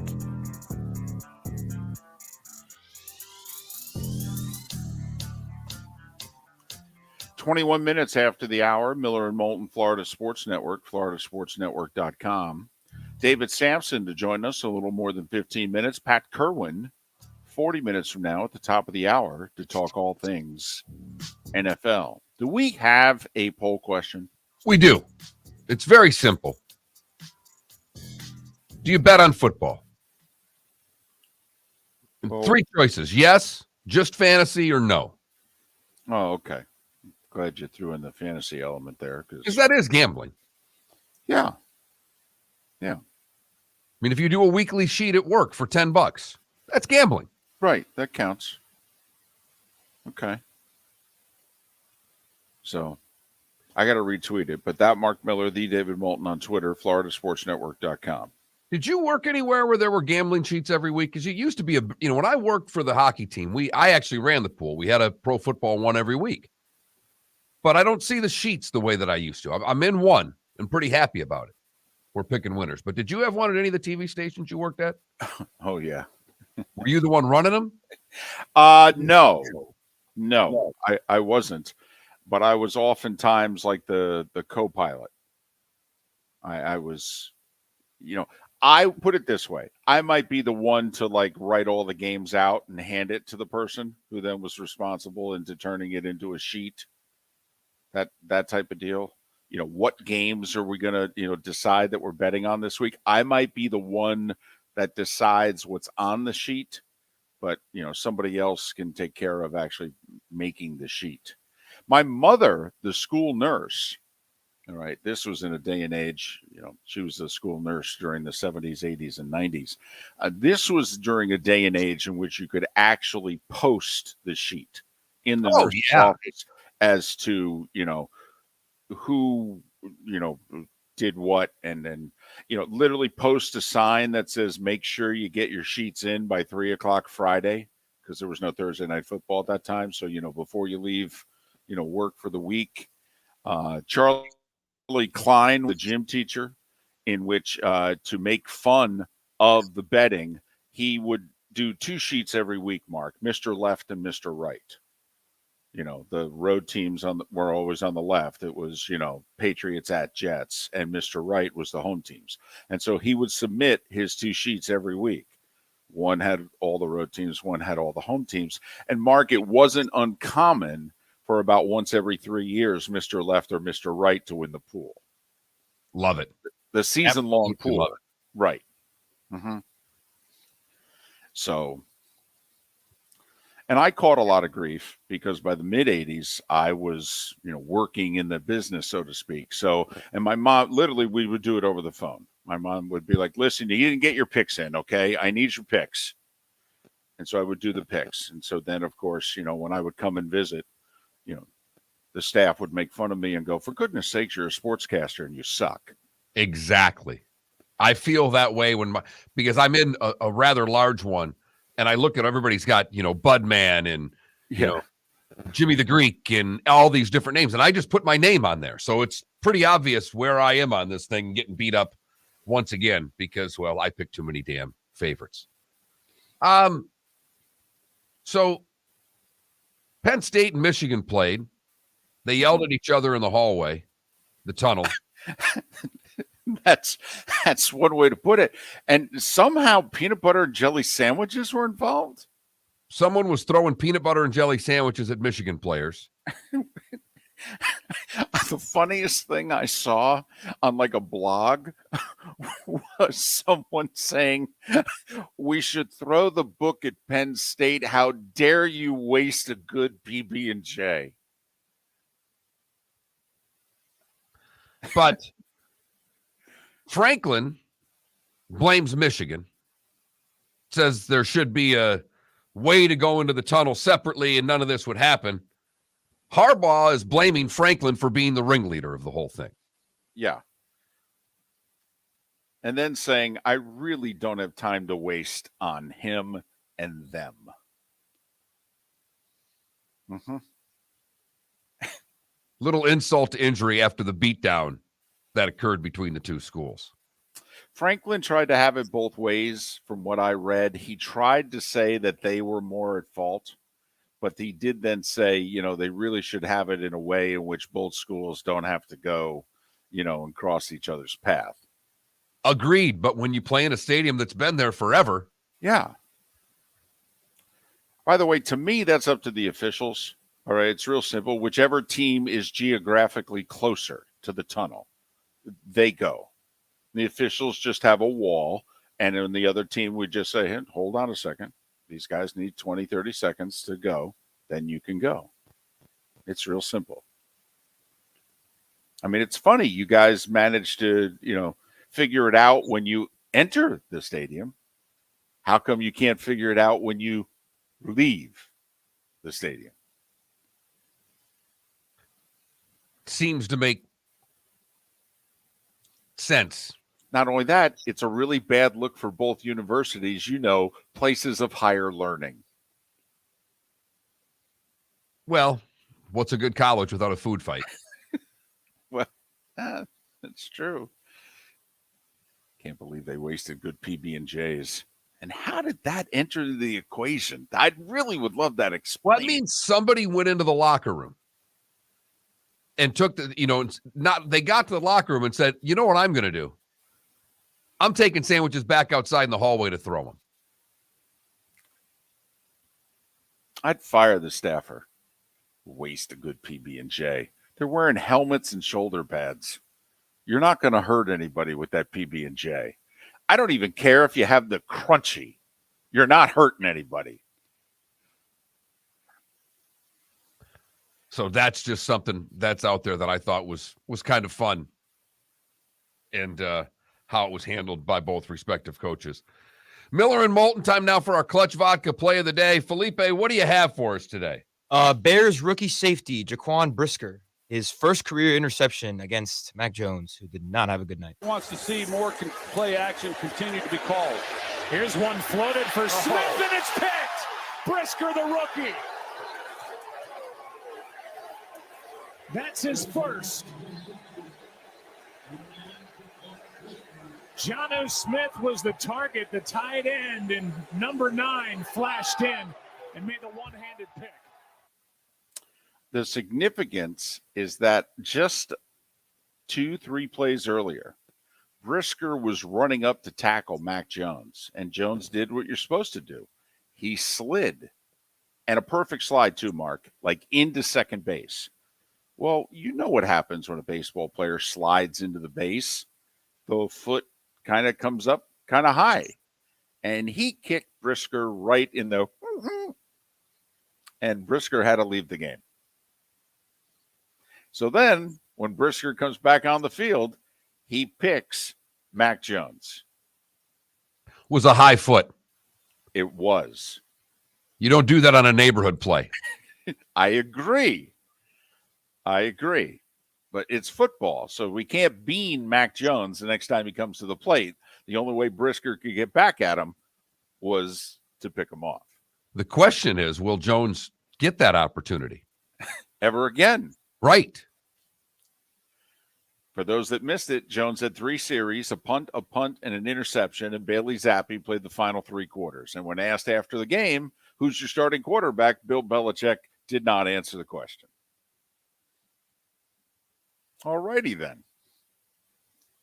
Trade deadline's a week from today. Hey, if you're Detroit or somebody out there who needs a quarterback, do you call the Patriots and say, so, what are you thinking? I don't think the Patriots will move anybody. I don't either. I think the call's worth making just to find out how serious they are about the future with Bailey Zappi. Right. I mean, Bill, I'm just calling because you had a chance to answer the question. I didn't hear the answer. So just curious, what's the answer?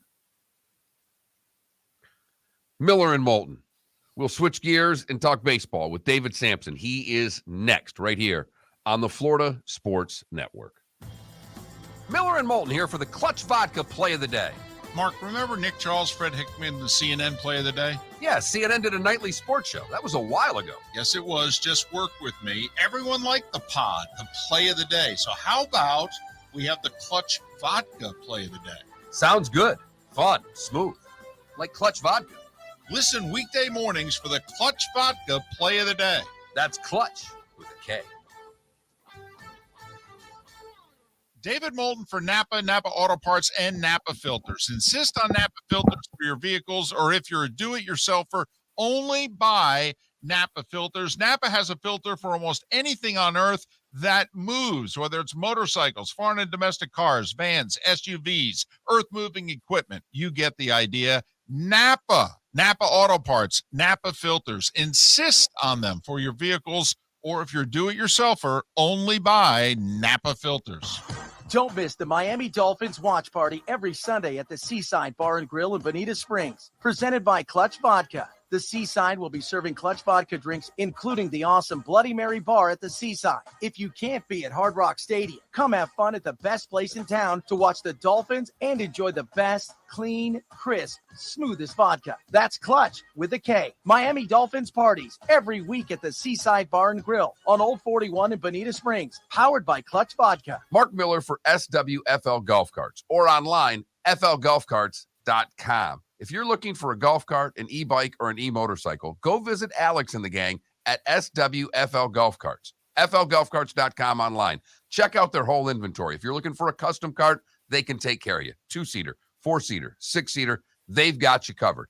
E-bikes, nobody better for value and service. E-motorcycles, check them out. Again, flgolfcarts.com. flgolfcarts.com.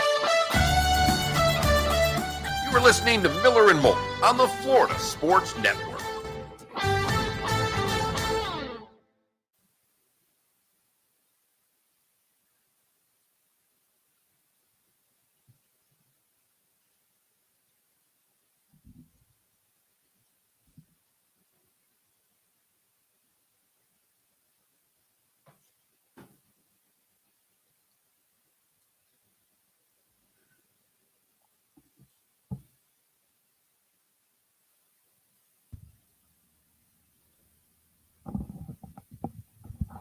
Someone is on the road this morning. Hi, David. Good morning. How are you? Good. How are you? I am doing well. Thank you.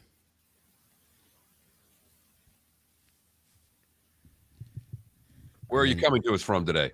I'm in Stanford, where CBS studios are, because I'm in studio doing pre and post for the playoffs. Okay. But still figured, even with the hotel background, this is the background for nothing personal for this month, so figured it was good enough for you guys as well. If Absolutely. not, I can call. No. Good. David's in hotels all the time doing this because he does Monday Night Football, so.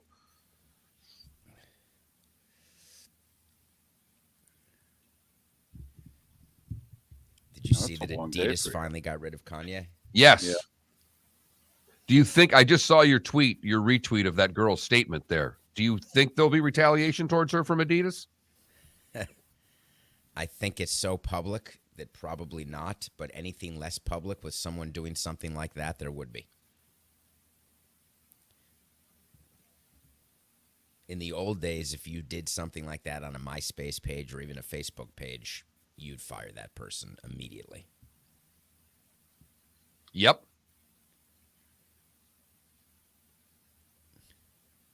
Adidas did the calculation.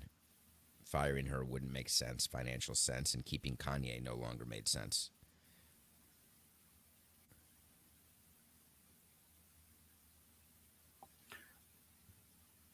It's just business. Ravel says the business for this year is $250 million net. For Kanye's line? For Adidas. All of Adidas? No. No. Ravel says Adidas says in a statement the decision will result in a net income loss of $246 million this year. Net income is sales minus costs. That's around 25% of retail. So that puts the business loss from a consumer perspective at around $1 billion. But their net loss will be $250 million. Now that's according to Adidas. Yeah. So right. What we don't really know is what stores or what suppliers were no longer going to take Adidas because of Kanye. They're not calculating that in the number they give you. And that's how they do the internal calculation. Another thing that'll shoot up now is the resale value of all those shoes. The Yee shoes. The Yeezys. Yep. Who the would want Yeezys. to wear those? Hey, they're very comfortable. Okay, Yeah, but you're gonna wear them now, given what he's associated with. that's a good point.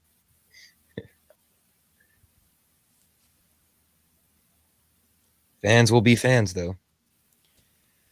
True that.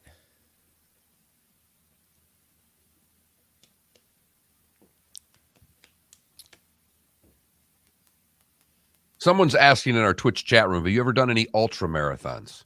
I have. Yes. I've done a double marathon and a 50-mile race in Antelope Canyon that took about 16 hours. Is it harder to do a marathon in an elevated place or like dead heat Miami? Elevated. All right, let's air.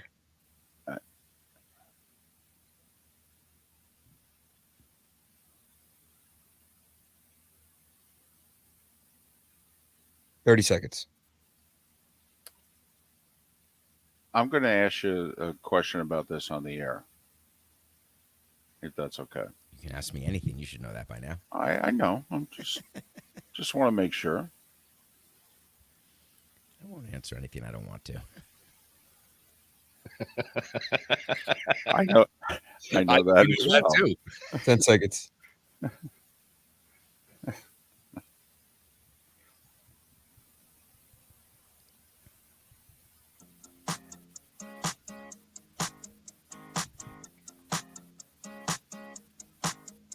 You're listening to Miller and Moulton, exclusively on the Florida Sports Network. Pat Kirwan to talk all things NFL coming up at the top of the hour. A pleasure to welcome once again David Samson. His daily podcast is Nothing Personal with David Samson. He also does work for CBS Sports HQ, and the World Series nearly upon us. You can follow David on Twitter, David P. Samson, David the letter P. Samson. David, thanks so much once again. How are you?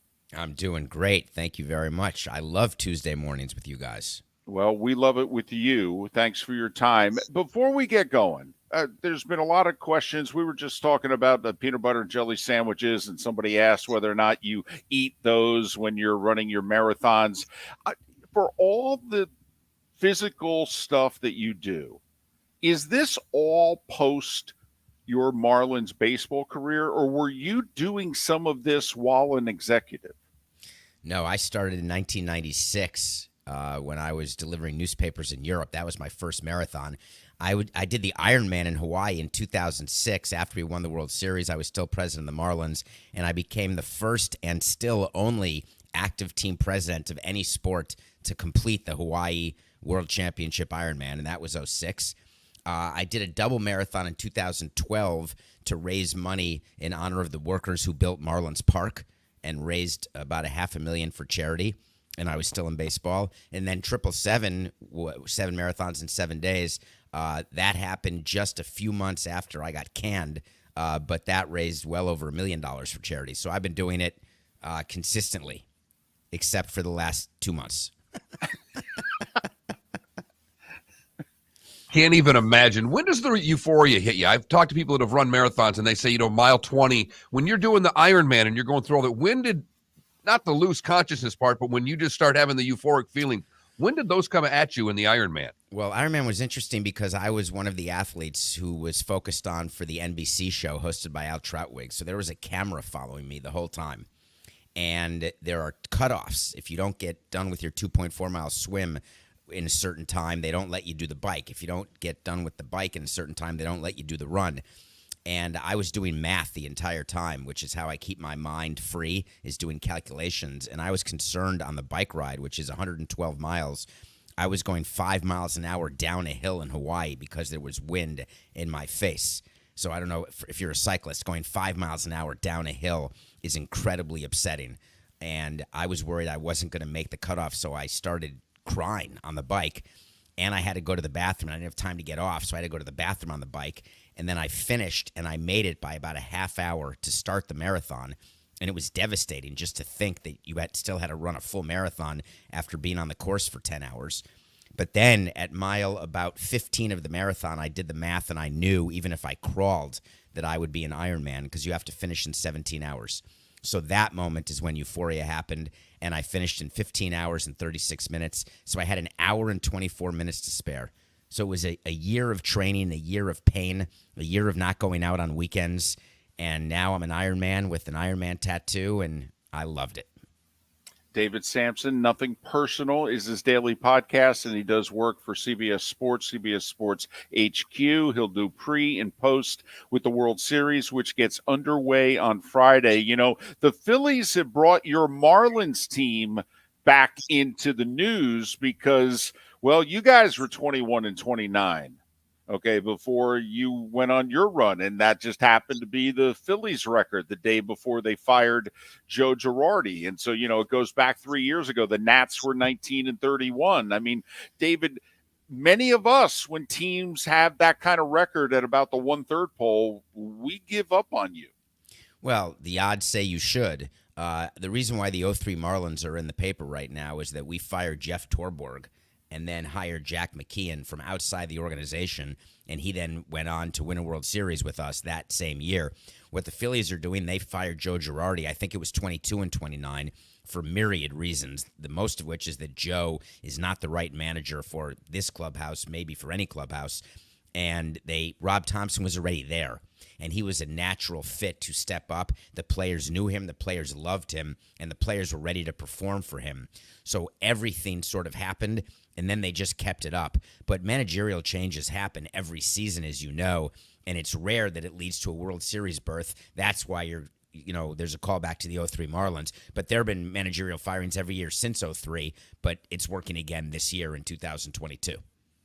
What is it that the Phillies have done in your estimation in the postseason that's been so right? Because they didn't have a better record. I mean, when this all started, you know, the Braves went on their run. The Mets still played really good baseball. The Phillies had the third best record. There's a reason they were where they are in this postseason. What is it in your estimation they've done so well in the playoffs?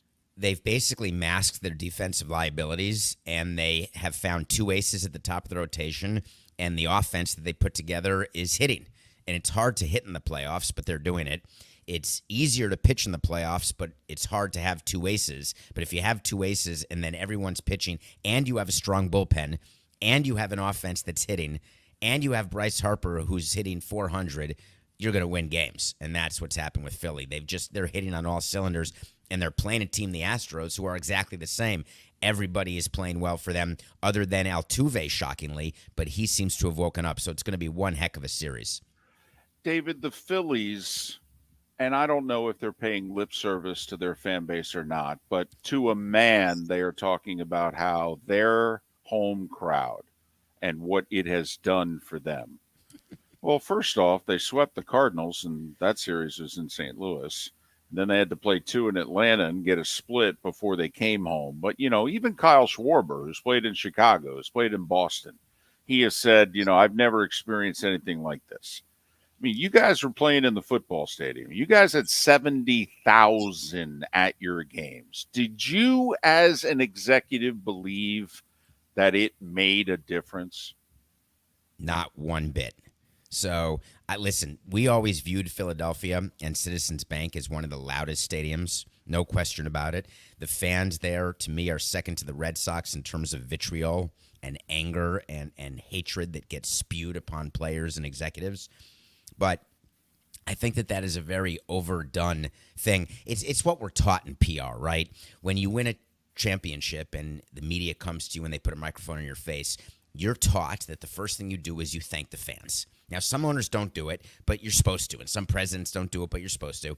So you start by saying, we've got the greatest fans in the world.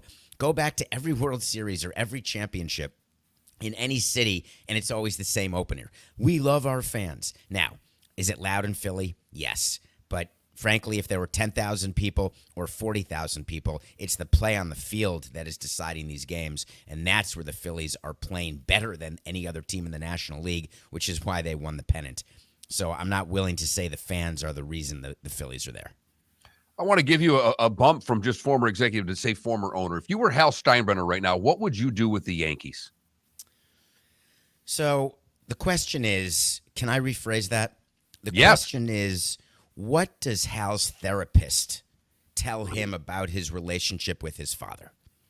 And that seems to be a very important part of Hal's DNA, because he spends a lot of time making sure that everyone in the industry knows that he's not George. And I get that, right? There's a lot of work that goes into that statement. Can you imagine growing up as George Steinbrenner's son and how that was? George Steinbrenner would have fired Aaron Boone 4 times so far. He would have gotten rid of Brian Cashman 7 times, and he would have already signed Judge, and frankly, Bryce Harper likely would have been a Yankee too. Hal Steinbrenner has a different view. He doesn't like firing people at all. He doesn't like doing things in the middle of the season. He doesn't like calling out his players publicly. He doesn't like calling out his manager publicly. However, he also hasn't been in the World Series since 2009. So the question is that impacting the business of the Yankees? And the answer is no. So from Hal Steinbrenner's standpoint, the Yankees are operating profitably. They're operating prudently, even with their huge payroll. And the fact that they haven't gotten to the World Series is just a matter of luck once you're in the playoffs. And Cashman and Boone have gotten them in the playoffs every year. So I think Hal Steinbrenner is going to keep going exactly the way he's been going and hope that one of these years they get lucky and make it to the World Series and then win it. But to me, it takes more than luck. There's something wrong with their process that leads them to build a team that's great to get to October, but never gets them through October. Well, I actually think for $250 million, their roster is not nearly what it should be. They don't have more than 2 starting pitchers, and half their lineup can't put the ball in play, and they're old and they're overpriced in key spots. I mean, in a way, I agree with you. I mean, their last 101 games, if you include the playoffs, by the way, the Yankees were 52-49. So they first have to decide which team are they, the team that went 50-20 or the team that went 52-49. I would put my money on the 52-49, but that's just me. How you said, however, has anything that's happened affected their business? If they don't re-sign Judge, do you think that affects their business? So I'm thinking back to the St. Louis Cardinals, who let Albert Pujols go to Anaheim. I'm thinking about the Washington Nationals, who let Bryce Harper go to Philadelphia. And the difference between the Cardinals and the Nationals is when the Nationals got rid of Harper, they won the World Series, and after that, they had a bunch of injuries, and now they're rebuilding, and they've traded Turner and Soto and Scherzer, etc. So they went one direction. The Cardinals, after trading Pujols, have continued to be competitive and have had winning teams and really were amazing even up to this year when Pujols had not performed for the Angels. So the real question is, what do you do with the money that would have gone to Aaron Judge? Because I'm not willing to tell you that Aaron Judge is worth $300 million over 6 years. That may be what it takes to get him, $45 to $50 million a year. And unless you're willing to go up to the Steve Cohen level of tax, it's going to be very hard when you've got Stanton, Cole, and Judge making that level of money. It's going to be very hard to win, given the pieces that they have that, as you correctly stated, are not good enough. So would you be inclined to let him go if you were running the Yankees? I would not allow emotion to make me sign him if he is at a price that I'm uncomfortable with. The $213 million that he was offered was a market contract for Aaron Judge. And yes, he had a good year, but recency bias will kill you in this game. And 1 year at that level, paying someone at the high, it's like buying a house at the height of the housing bubble, or buying a stock at the highest price ever, thinking, it's going to go more. Aaron Judge will never have a season the way he just did, ever. And you can mark it, book it, freezing cold takes, whatever you want, clip it. He will never have this kind of season again, because that's the nature of having a historic season. So don't pay him thinking that this is what you're going to get. All right, Trout makes 43 on average. Let's just say he's now going to become number 2. Let's just put the number at 40. He wants 7 or more years. So let's just say the Giants offer 7 for $275 or 7 for $280. And you're the Yankees, and he says, I'll give you a day to match. You're the Yankees. Do you match that? Yes, that I'm matching. I'm not going to match 300. I'm not going to go 8 years with him. I'm not going to go $45 to $50 million. I'm not going to have even close to a 4 handle. But I think because he bet on himself, I believe that he will get with a 3 instead of a 2, so $300 million or more from somebody. But I just don't know that the Yankees will do it. But they're going to feel a lot of public pressure, that's for sure. David, it was 19 years ago today that you won the World Series. We do a little thing. Today was a day when, and I'm like, I'll be damned. Josh Beckett, 2-0 in Game 6. I see the smile on your face. Just your instant thoughts when I bring that up to you. My first thought is that if I were truly in charge of the team, the way front offices are now, is we wouldn't have a ring on. I wouldn't have a ring on my finger because I told Jack McKeon that I don't want him starting Josh Beckett, and he told me to basically bugger off. He said, I'll make the decision who's pitching, and we're not saving Beckett for 7. I said, but then we have Redmond or Pavano. He said, I don't care. We're going to win today. Don't you want to win? And we had a big fight as we were flying to New York, and it was a loud fight on the plane, and his wife Carol got involved, and that Mike Hill and Larry Beinfest were trying to get us to stay quiet, and it was a significant argument, and Jack prevailed. And I'm so happy to have lost that argument. I cannot even tell you. But Jack and I still talk about it to this day because we're very close still. He's 92 and doing great, or 91 and doing great. And that fight was a major moment on our team. And that was the second fight of our postseason, by the way. Well, I'll ask you about the second fight maybe next week. But all right, World Series is going to start on Friday. Astros, Phillies. Do you think this layoff at all? We got less than a minute. Who do you like? I like the Astros. They're just a better team top to bottom. It's going to be interesting to see whether if the Phillies can get a split. They've got 2 aces in Nola and Wheeler, and the Astros have 2 aces in Verlander and Valdez, and it'll be a battle of those 2 aces. But again, I view the Astros as a deeper, better team, but I don't think they'll sweep them. Astros in 6. David Samson. The daily podcast is Nothing Personal. Check it out. He'll be doing pre and post in and around the World Series with CBS Sports, CBS Sports HQ. Follow him on Twitter, David P. Samson. David, all the best. Thanks so much. Thank you. David Samson, kind enough to join us once again here on Miller and Moulton. We have to ask him about the first fight. Absolutely. Absolutely. I saw that last night getting ready for today was a day when I'm like, that's perfect. We got David Samson. I kind of knew the story he was going to tell, but it's fantastic every time, as he was the guy that didn't want to start Josh Beckett. Miller and Moulton. Pat Kirwan is next right here on the Florida Sports Network. David Moulton for Napa, Napa Auto Parts, and Napa Filters. Insist on Napa filters for your vehicles, or if you're a do-it-yourselfer, only buy Napa filters. Napa has a filter for almost anything on earth that moves, whether it's motorcycles, foreign and domestic cars, vans, SUVs, earth-moving equipment. You get the idea. Napa Auto Parts, Napa filters. Insist on them for your vehicles, or if you're do-it-yourselfer, only buy Napa filters. Don't miss the Miami Dolphins watch party every Sunday at the Seaside Bar and Grill in Bonita Springs, presented by Clutch Vodka. The Seaside will be serving Clutch Vodka drinks, including the awesome Bloody Mary bar at the Seaside. If you can't be at Hard Rock Stadium, come have fun at the best place in town to watch the Dolphins and enjoy the best, clean, crisp, smoothest vodka. That's Clutch with a K. Miami Dolphins parties every week at the Seaside Bar and Grill on Old 41 in Bonita Springs, powered by Clutch Vodka. Ladies and gentlemen, once again. Yeah. Hi. Excuse me. Hey, the line starts back here. Ma'am, if your party's not here, you're going to have to go around again. If you had the opportunity to avoid all this, wouldn't you?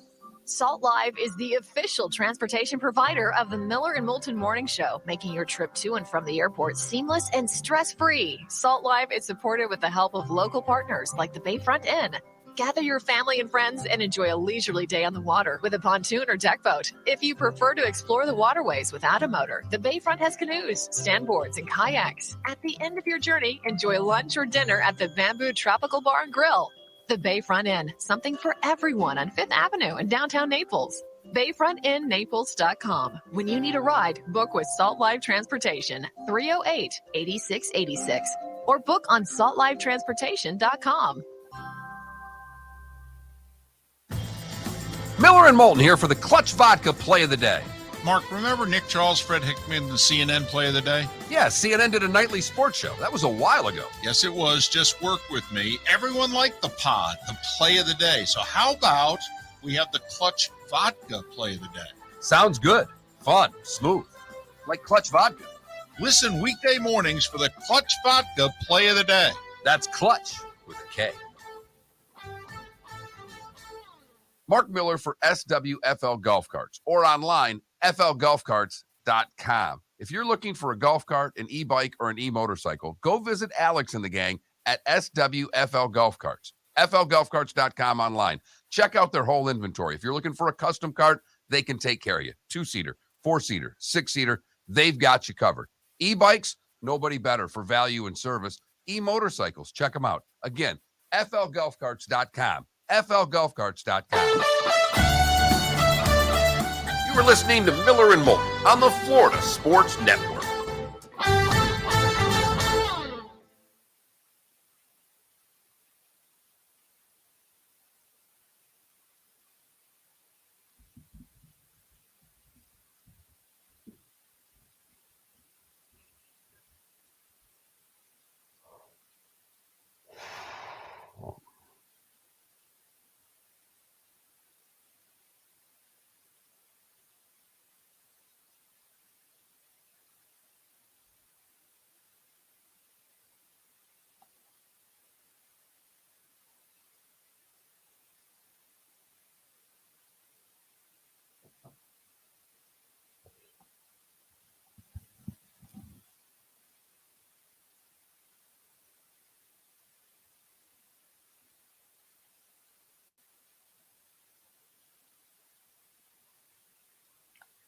I will say this. The Phillies, I believe, caught a break with the schedule, not starting till Friday.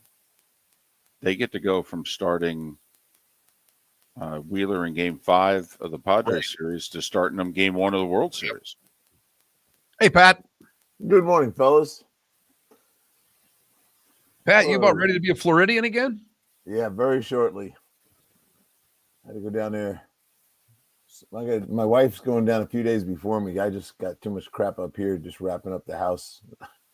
You got to spend a lot of time winterizing your lake house. If you did, you see, how's that foliage up in New England there, David? Well, it's kind of nice, although it hasn't been very pretty since I landed. It's been cloudy the entire time. Oh, yeah. In the 50s and foggy, drizzly, rainy. Yeah, it's breaking out today though. It's the first, but you're right. I think about it. You've been in the clouds. You look like you've been in Ireland up there. Just yeah, an Irish beach day, drizzling. No, I'm good. I can't wait to get down there. What are they telling you about your golf course? Is it going to open? They said yesterday that the backside of the driving range is open, and they think the course will be open in about 2 weeks or so. Wow. That would be something. You know what they said? All the rain helped wash the salt off everything. Good. That's what they needed most of all to stop the salt invasion. So that's going on. I think they got a bridge or two to fix. My suspicion is there's going to be like 9 holes open, and then there'll be 12 holes. And I'm in no rush. It's football season. I'm one of the guys who doesn't care. All the guys that live for golf every day, I'm not one of them. They're losing their minds. Yeah, they got something going on with some reciprocals, some courses, and whatever it is. But I'm not. Look, when it opens, I'll start playing. So I play up here a lot, so it's not like I've starved for golf. Who knows? Anyway. Oh, how about those Bears last night? Wow. That was a butt whooping. Yeah. You don't see many of those. No. Well, there's a lot of butt whippings going on. How about the Packers? Right. The Bucks. Oh, benching Matt Ryan. 5 days ago, the owner called Matt the greatest leader since Peyton Manning. 15 seconds. What a clown he is. All right, here we go. And yet he's the guy leading the charge to get Snyder out. Well, I think they did that on purpose. Yeah, I think so too. Set up.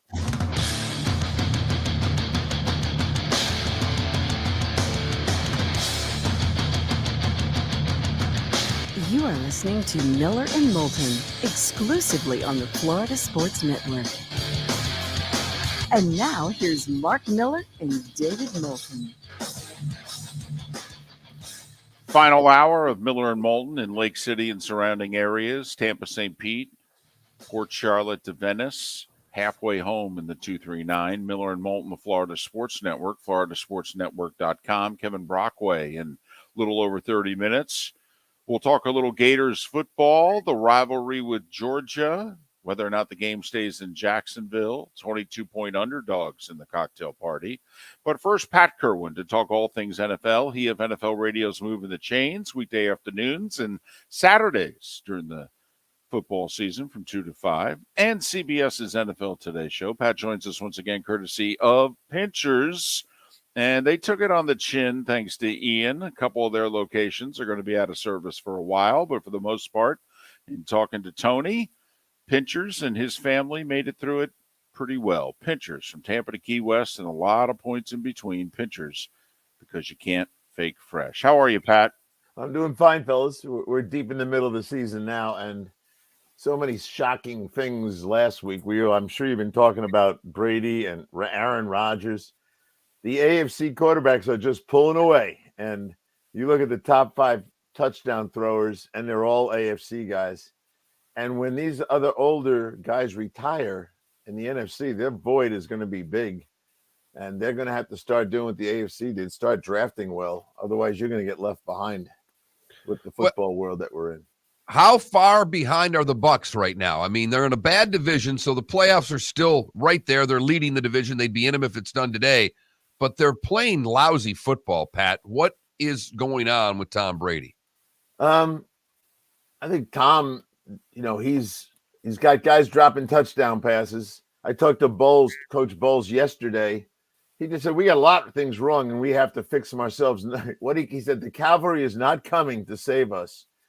And his defense, which is where I kind of took our conversation. And you guys remember when Kansas City went down there and everyone said, you can't run against Tampa Bay, and they ran right at Tampa Bay. They haven't stopped the run really since then. So there's where the defense has a crack in their armor. Then they have secondary injuries, and they're not the same secondary that started the year when they were terrific back there. So there's multiple issues on defense. And on offense, they can't run the ball. And that offensive line that was full of Band-Aids has got even worse Band-Aids on it. So, yeah, they're going to win a really shaky division.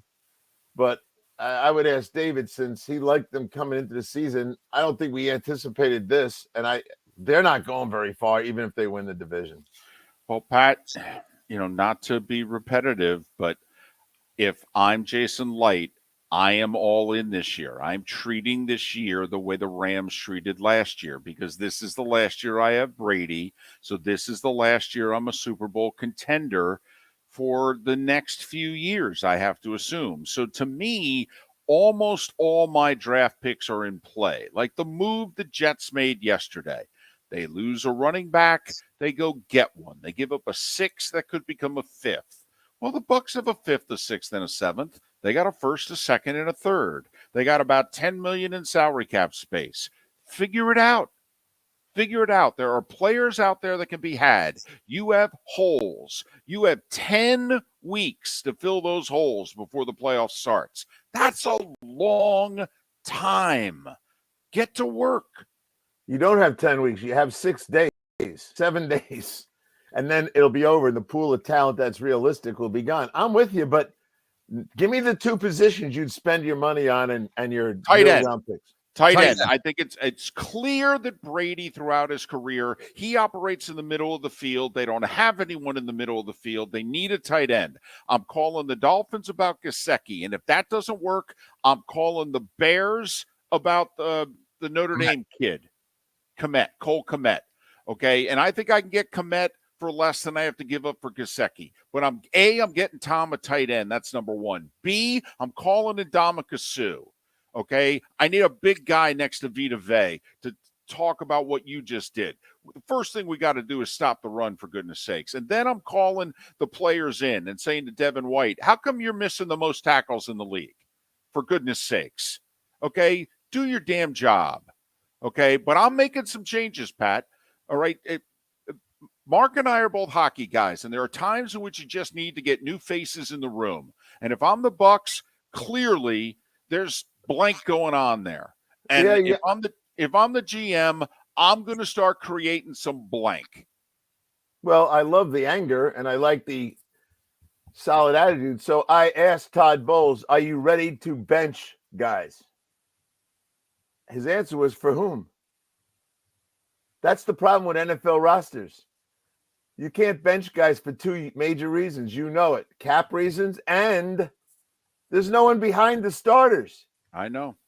And so let's use Gesicki. I love your idea. I want a second for him. I'll give you a third. No. Take it easy. I got a second on the table. There's other guys who want him. You can't say the way you just delivered that message and then back down when I tell you I want a second. But here's why, Pat. Okay, you can't get better than a third-round pick as a compensatory pick. Okay, and that's at the end. No. But I know you're begging for the tight end. Well, but I've done a lot of negotiations. When I know you want him as bad as you just demonstrated, I want a second. Fine, and I'll call the Bears and get Cole Kmet for less. Okay, and that's what I would say to you. You settle for someone worse. Well, but I'm getting Cole Kmet is not Gesicki, and he's not. You have to know, and I know you know this. I know you're desperate, and you have to come and play desperate with me. I want a second. And if you really meant the way you delivered your message, then you give me the second. Period. I think Pat, I'm being serious. How close? David was wearing his GM hat. You've been in that spot. How often are GMs that hesitant to back down? Is this why we have less trades? They always back down because they have in their mind the price, and then when they can't get it the way they want it, they retreat. It happens all the time. There's 32 teams. There's 25 conversations a day between GMs. And then when it's a price a little higher than they want to give, they retreat. That's why there's not a lot of trades. Pat, how much do you put the Bucks' woes on Brady missing the days in camp, Brady getting the Wednesdays off, all the special treatment? Do you put any credence to the fact that Brady's been treated differently than everybody else and it's affecting this team? Sure I do. This is football. The one thing I learned, and I've said it on this show before, when we brought Ronnie Lott in as a 35-year-old, you know what? It was shocking to me how fast I found out the guys on the team didn't want to hear from Ronnie, except for Aaron Glenn, who was a rookie and gravitated towards him. The rest of them, they didn't want to hear what Ronnie had to say. They were jealous of him in a sense. But I'll go to your question. So I was there when Brady got the 2-week vacation to save his family. They were okay with that to a degree. Then along comes the Wednesday thing. I think they actually got through that. But when he went to the wedding and decided not to travel with the team, and they haven't played worth a garbage, I was going to say something different since then, and then he's yelling at the offensive line at the next game, I think they started to click him off. One other thing, Pat, and I don't disagree with that. I was shocked when I found out he wasn't there on Saturday for the walkthrough. Shocked. I would also call a bunch of the guys who have retired because now I only need them for half a season, and I really need them post-Thanksgiving. So a bunch of the offensive linemen who, the Macs, the Treaders, I would call them all and say, yep. I'd be calling Gronk, and I'd be like, come on, dude, 6 games. Honestly, if I'm the Bucks, I'm calling all those guys going, I'll give you a month to get it together. Okay, don't need you now. I need you after Thanksgiving. If you're asking me what I would do, that's what I would do. By the way, what do you do if you're Green Bay? I mean, okay, you name a wide receiver. They trade for him in the next week. And that's something they don't normally do, but let's just say they do it. That doesn't cure the fact that neither one of their tackles are healthy and can block. No, I'm with you on that. Where were they when Robbie Anderson was given away for a bag of dirt? Right. So you've got issues, but, Bill Cowher asked me one day, he goes, when was the last time Green Bay really got Rodgers a weapon?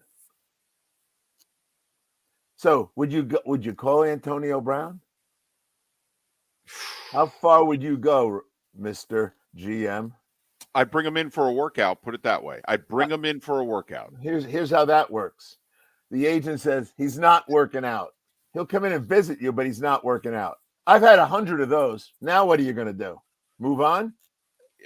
Listen, Mr. Agent, this guy's unemployed and no one's called you all year. I just want to see if he's still in shape or if he got old since he walked off the field. That's it. I need one workout.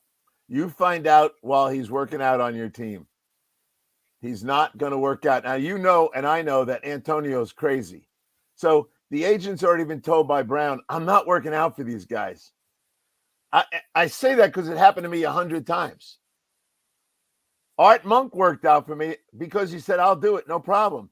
But I remember Webster Slaughter. Remember that guy? Yep. No, I'm not working out. You want to sign me? Sign me. He knew that Keyshawn, we couldn't get him signed. He goes, no, I'll sign with you, but I'm not working out. We signed him. How valuable is Odell Beckham right now to teams? Just sitting Not there. valuable at all because I don't think they believe he's going to be ready till December. Maybe. And he wants a payday anyway. He's so tired of one-year deals. He's going to say what he's fighting for. That's why he's shopping his wares, Mark, is I want next year's deal now. I want the rest of this season, and I want a guarantee for 2023. Will he get it? I don't know, but I know why he's not signed now. If you were smart and you could do that, if you felt willing to do that, and big money, not little boy money, you would have signed him now and waited it out to get him healthy. All I'm trying to present is the real hurdles of what happens. Sue wants $10 million. And no, wait a second. It's only half a season. That doesn't mean it's 5. I want 7.5. These guys, they you know what happens? They got a lot of money. Like Sue has a ton of money, and he's not coming off the couch for less than what he wants. He's Pat Kirwan, and this is why we're friends right here, because this is how we talk to one another. We go to a hockey game and we yell at each other for 2.5 hours. Pat Kirwan, moving the chains, weekday afternoons on NFL Radio, CBS's NFL Today show. We'll get into a few more teams and situations on the other side. Thanks for listening. David Moulton for Napa, Napa Auto Parts, and Napa Filters. Insist on Napa filters for your vehicles, or if you're a do-it-yourselfer, only buy Napa filters. Napa has a filter for almost anything on earth that moves, whether it's motorcycles, foreign and domestic cars, vans, SUVs, earth-moving equipment. You get the idea. Napa Auto Parts, Napa filters. Insist on them for your vehicles, or if you're do-it-yourselfer, only buy Napa filters. Ladies and gentlemen, once again. Hi. Excuse me. Hey, the line starts back here. Ma'am, if your party's not here, you're going to have to go around again. If you had the opportunity to avoid all this, wouldn't you? Salt Live is the official transportation provider of the Miller and Moulton Morning Show, making your trip to and from the airport seamless and stress-free. Salt Live is supported with the help of local partners like the Bayfront Inn. Gather your family and friends and enjoy a leisurely day on the water with a pontoon or deck boat. If you prefer to explore the waterways without a motor, the Bayfront has canoes, standboards, and kayaks. At the end of your journey, enjoy lunch or dinner at the Bamboo Tropical Bar and Grill. The Bayfront Inn, something for everyone on 5th Avenue in downtown Naples. BayfrontInNaples.com. When you need a ride, book with Salt Live Transportation, 308-8686, or book on saltlivetransportation.com. Mark Miller for SWFL Golf Carts, or online, flgolfcarts.com. If you're looking for a golf cart, an e-bike, or an e-motorcycle, go visit Alex and the gang at SWFL Golf Carts. flgolfcarts.com online. Check out their whole inventory. If you're looking for a custom cart, they can take care of you. 2-seater, 4-seater, 6-seater, they've got you covered. E-bikes, nobody better for value and service. E-motorcycles, check them out. Again, flgolfcarts.com. flgolfcarts.com. You were listening to Miller and Moulton on the Florida Sports Network.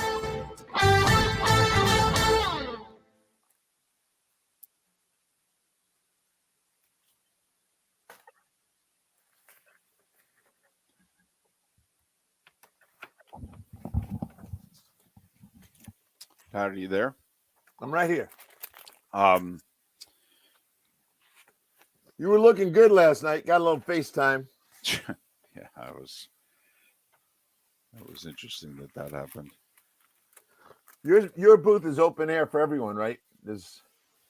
Yeah, it's ironic they were playing the Bears because both booths are the same. They're both very low, and also the ceilings are very low, and you can't see the punts and the kickoffs when they go in the air. Yeah. You actually have to bend down to see them. What was I going to say? How was that crowd as the game ended? They were not happy. They were not happy. Yeah. Well, because I think they were starting to get, they'd won 2 in a row and they were going to beat the Bears. They were going to get to 4-3, and they figured. And Zappy might be Brady. That was going on. Exactly. Oh, Zappy hour. Oh, That's all we heard was Zappy hour. Yeah. The shine came off it. People already have his jerseys on. Yeah. He's played 2 games. Yeah. Welcome to the reality world. He's little too. Oh yeah. He's just a tough kid. That's what he is. And he doesn't really get worried or intimidated. But I mean, they got their hands on 4 of his passes yesterday. I mean, he's not tall. Nope. How disgraceful is Irsay? Come on. All you had to do he's crazy. Was just say Ellinger's starting this week. You don't say Ryan's not coming back this year. It's so foolish. Ryan's hurt. This guy, he was a 6th-round pick for a reason, and it, guys. This is like he's so impulsive. Did he say it or did Reich say it? Frank is saying what he's told. I understand, but it's killing Frank's credibility. I mean, Frank has no credibility because this is like getting fired by Al Davis. When you got fired by Al Davis, no one blamed you. You could get a job the next day. Frank is going to get fired. He probably can't wait to leave. It's a dysfunctional place, and the owner's insane. He is. I'll say this, though. The GM did not help Frank. He never got him.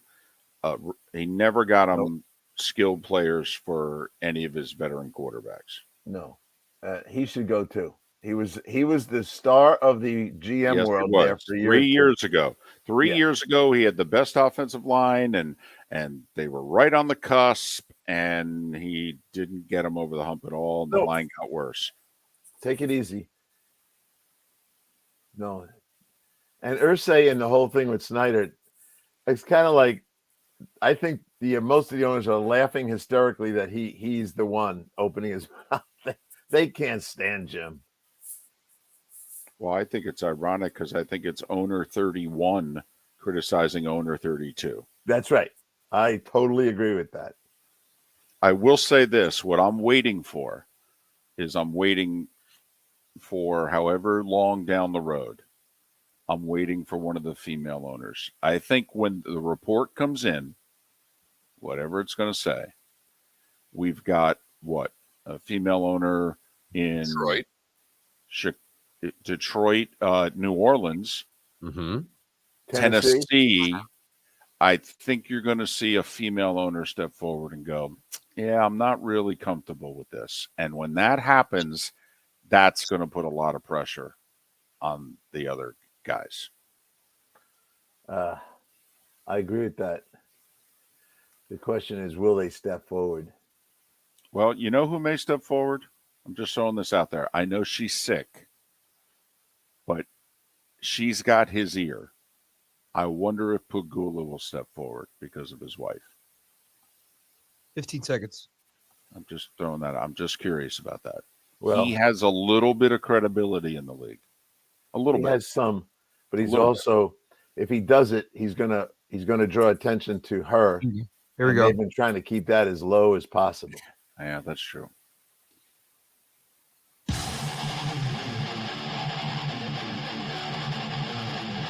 You're listening to Miller and Moulton, exclusively on the Florida Sports Network. A second segment with Pat Kirwan on this final Tuesday of October. Thanks so much for being with us. Miller and Moulton, the Florida Sports Network, floridasportsnetwork.com. Pat, part of NFL Radio and CBS's NFL Today show. Pat Kirwan joining us courtesy of Pinchers, because you can't fake fresh. All right, Pat, the Dolphins get a win over the Steelers, but David and I had a difficult time discussing McDaniel's decision on 4th and 3, early fourth quarter, to not kick a field goal and go up by, 2 possessions. Pat, the analytics won't go away, and they're not making sense to us. Are they making sense to you? No. And I when the subject came up on our show, I said, to Jimmy Miller, I've been around longer than you, Jim. Back in the day of Shula and Knoll and Cowher, that was never even a debate. Take the points and move on. And then we get into this world of propaganda, sometimes known as analytics, that we start making decisions we shouldn't be making. And you know what? Until they start firing analytics departments, maybe they'll keep rolling out their thoughts in a way that gets coaches fired. Well, and honestly, Pat, I'm the worst person in the world, because the minute a Brandon Staley or a Mike McDaniel makes a decision like that, I either A, turn the television off, it disgusts me so much, or I then spend the entire rest of the game rooting against their team.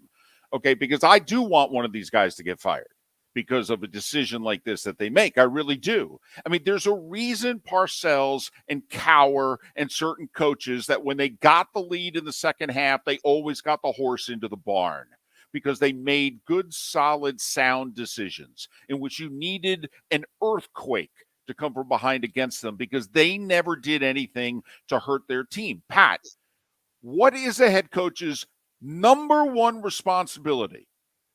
Do things to give your team the best chance to win. How do these owners support decisions like this? These are decisions they would fire executives on the spot in the business that they made their billions in. Because they are businesses. If they were investors and everybody else are using robotic decisions. I know when these guys go in for their interview, they better be chapter and verse on analytics, because these owners have converted their businesses to those worlds. So, the thing that Cowher says to me every time this happens is, Bill knows the second it's time to kick that field goal or go for it, he knows in his mind how many possessions the other team has left. That's how he thinks. That's how Parcells thinks. And Bill turns to me when they're doing those things, and he'll say, there's only 3 possessions left. And he's looking at taking, to Mark's point, a 2-score lead, thinking they got 3 possessions left. And the thing these analytic guys never talk about, which we've talked about, is momentum. Who said it to me? One of you guys said it to me the other day. It was Dandy Don. He would say on Monday Night Football at Howard, Mr. Momentum has just entered the building. When you do what they do and don't make it, momentum switches. It's a moral victory and an emotional victory. So you got to stop listening and look at your football team. And then running the play they ran. The one thing I know about trying to get 2 yards, don't spend a lot of time going sideways in the backfield to go upfield. That was a little cross over the midline run. So I know until they start firing guys, someone has to have the courage to say, you know what? I'm an old school play caller. And if they don't say that, if the word on the street is, hey, we got to talk analytics if you want to get a job, they're going to get themselves hung on some of these decisions. Well, all I know is Sean Payton's sitting at home. And if I was an owner, I could fire somebody very quickly with Sean Payton sitting at home. Okay. And if you have a quarterback, he'll take your job. So the Chargers, the Dolphins, okay, he'd take one of those 2 jobs, because especially I'd be willing to bet my livelihood he would take the Chargers job because of Justin Herbert. I would have fired Staley when he went for the 4th and 2 against Cleveland. I'm not kidding. Even though they won the game, I would have fired him. Yeah, I'm with you. we all know Sean Payton, he'll get the job he wants. And someone who wasn't even going to fire the coach will fire the coach for Sean. And the agent should be working the owners pretty hard. All right, about now, my experience with the owners is they're thinking about it. Hey, go find out if Sean's ready to come back. That's how that works. And there's always an intermediary guy or a woman who's kind of making the connections. I'm with you on the Chargers. That's the spot I'd go to. But he's going to go where he likes the owner. Here, and a quarterback's qualifier. You can't go. Tua is not the guy. He'll go to Justin Herbert.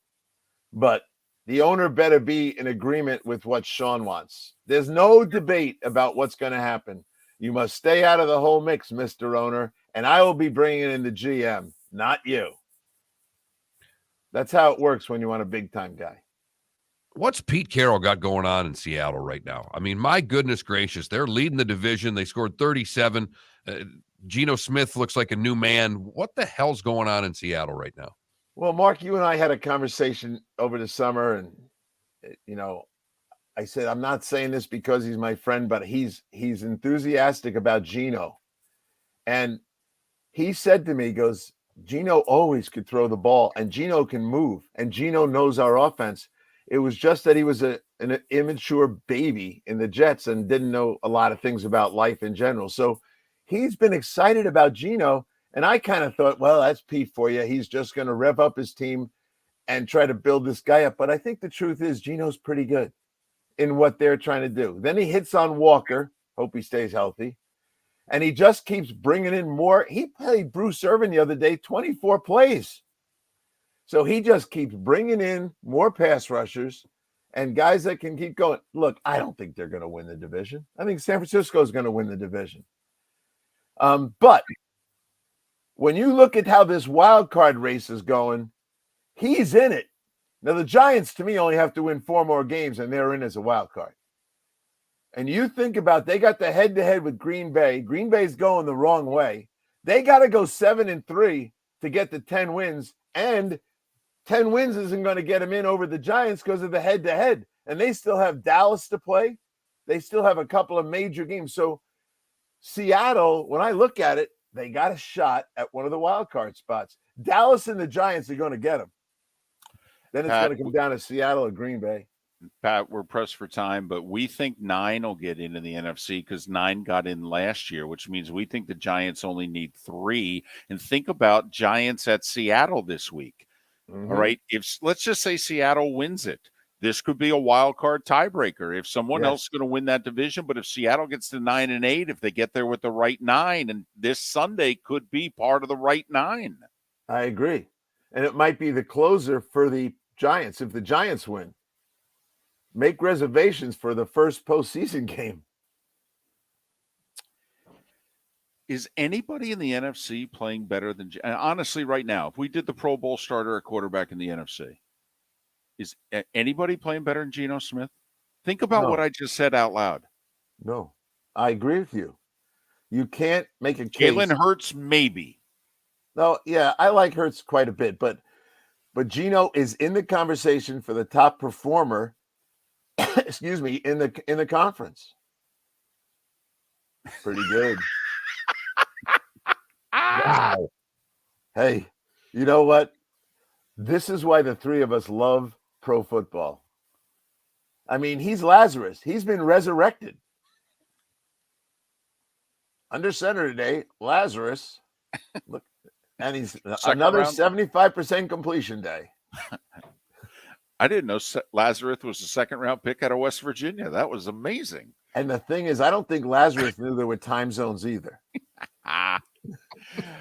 He's Pat Kirwan, moving the chains on NFL radio, Monday through Friday, 3 to 7, Saturdays 2 to 5. Also part of CBS's NFL Today show. Pat joined us once again, courtesy of Pinchers. Pat, all the best. Yeah, it's always great being with you too. And I like this format. Now, one of these days I'll be in a car, I think next Tuesday, so I can't do it.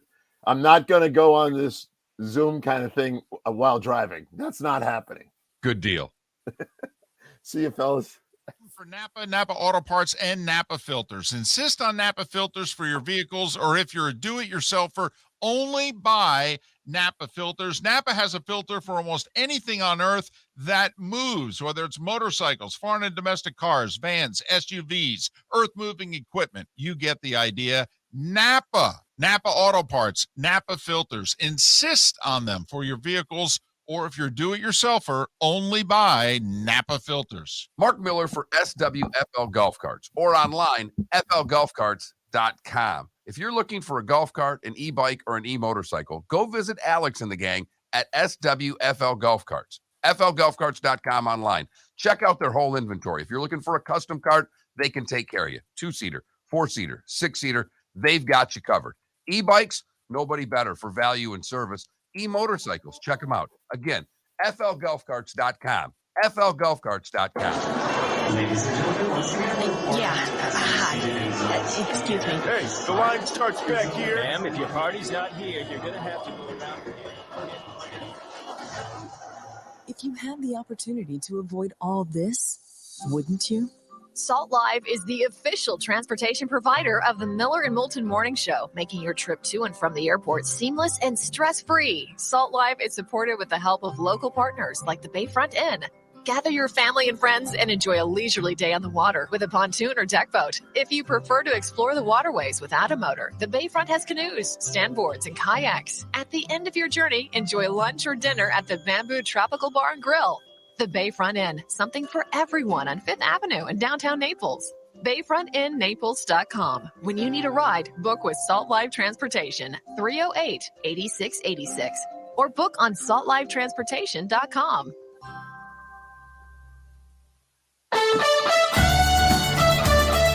You were listening to Miller and Moulton on the Florida Sports Network.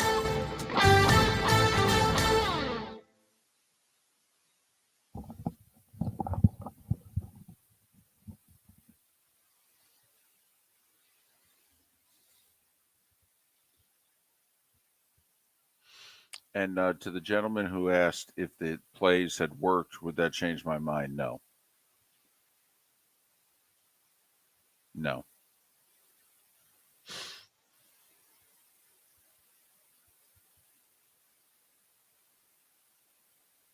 No, David and I are still did not go for two guys when down 14. And that's not going to change, even if it works.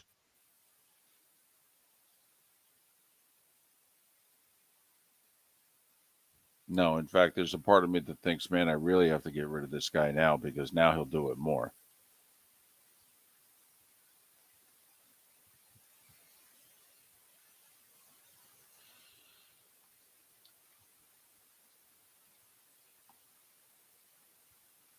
Somebody mentioned Carolina for Sean Payton. A, no quarterback. B, owner doesn't have a great reputation.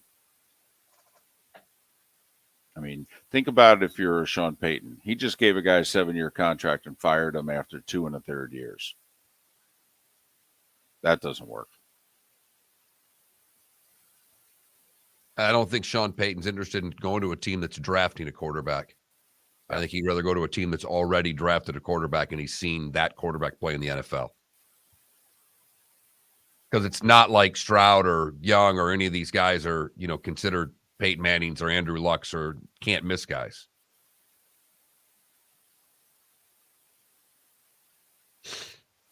I think it'd be interesting to ask him, what do you think of Russell Wilson? Do you think that this is on Nathaniel Hackett? And if so, if you think Wilson is still a top quarterback, he's just you blame the coaching. Because in theory, you got a new owner with the most money, and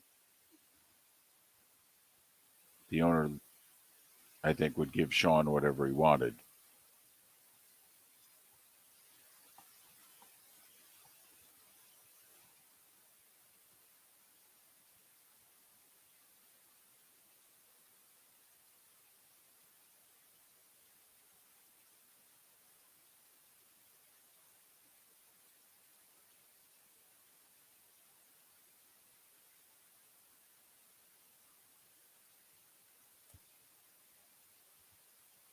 Felipe, remember, you got to call Kevin.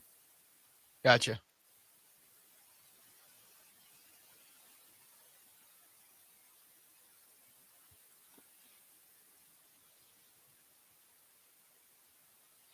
Adam, here's the math we've experienced. You're up 6. A field goal makes it 9. That's a 2-score lead. That we've experienced. You're down 14, you score, you cut it to 8. Okay.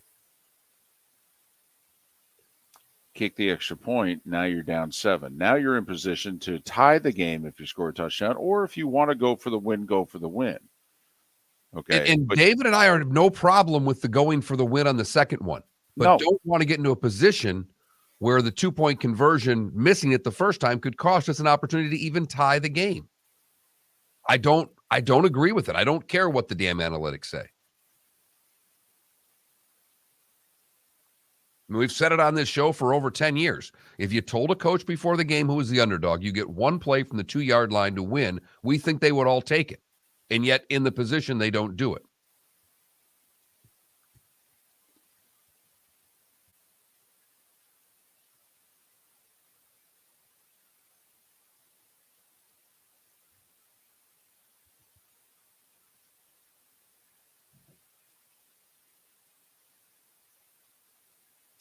Adam, once again, this is not 10,000 variables.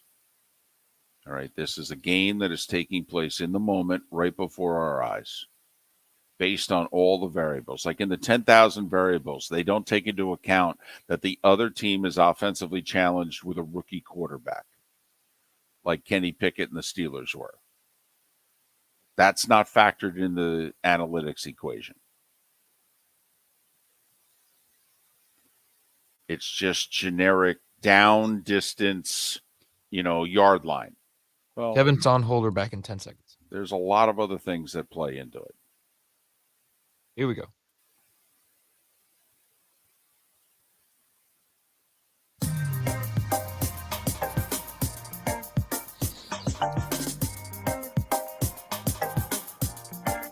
Welcome back to Miller and Moulton, only on the Florida Sports Network.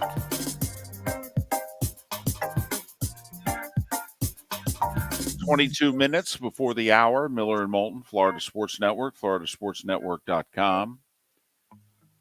Kevin Brockway covers the Gators for the Gainesville Sun and for Gannett Papers throughout the state of Florida. You can follow Kevin on Twitter, Kevin Brockway G1, Kevin Brockway G1. Kevin, it's David and Mark once again.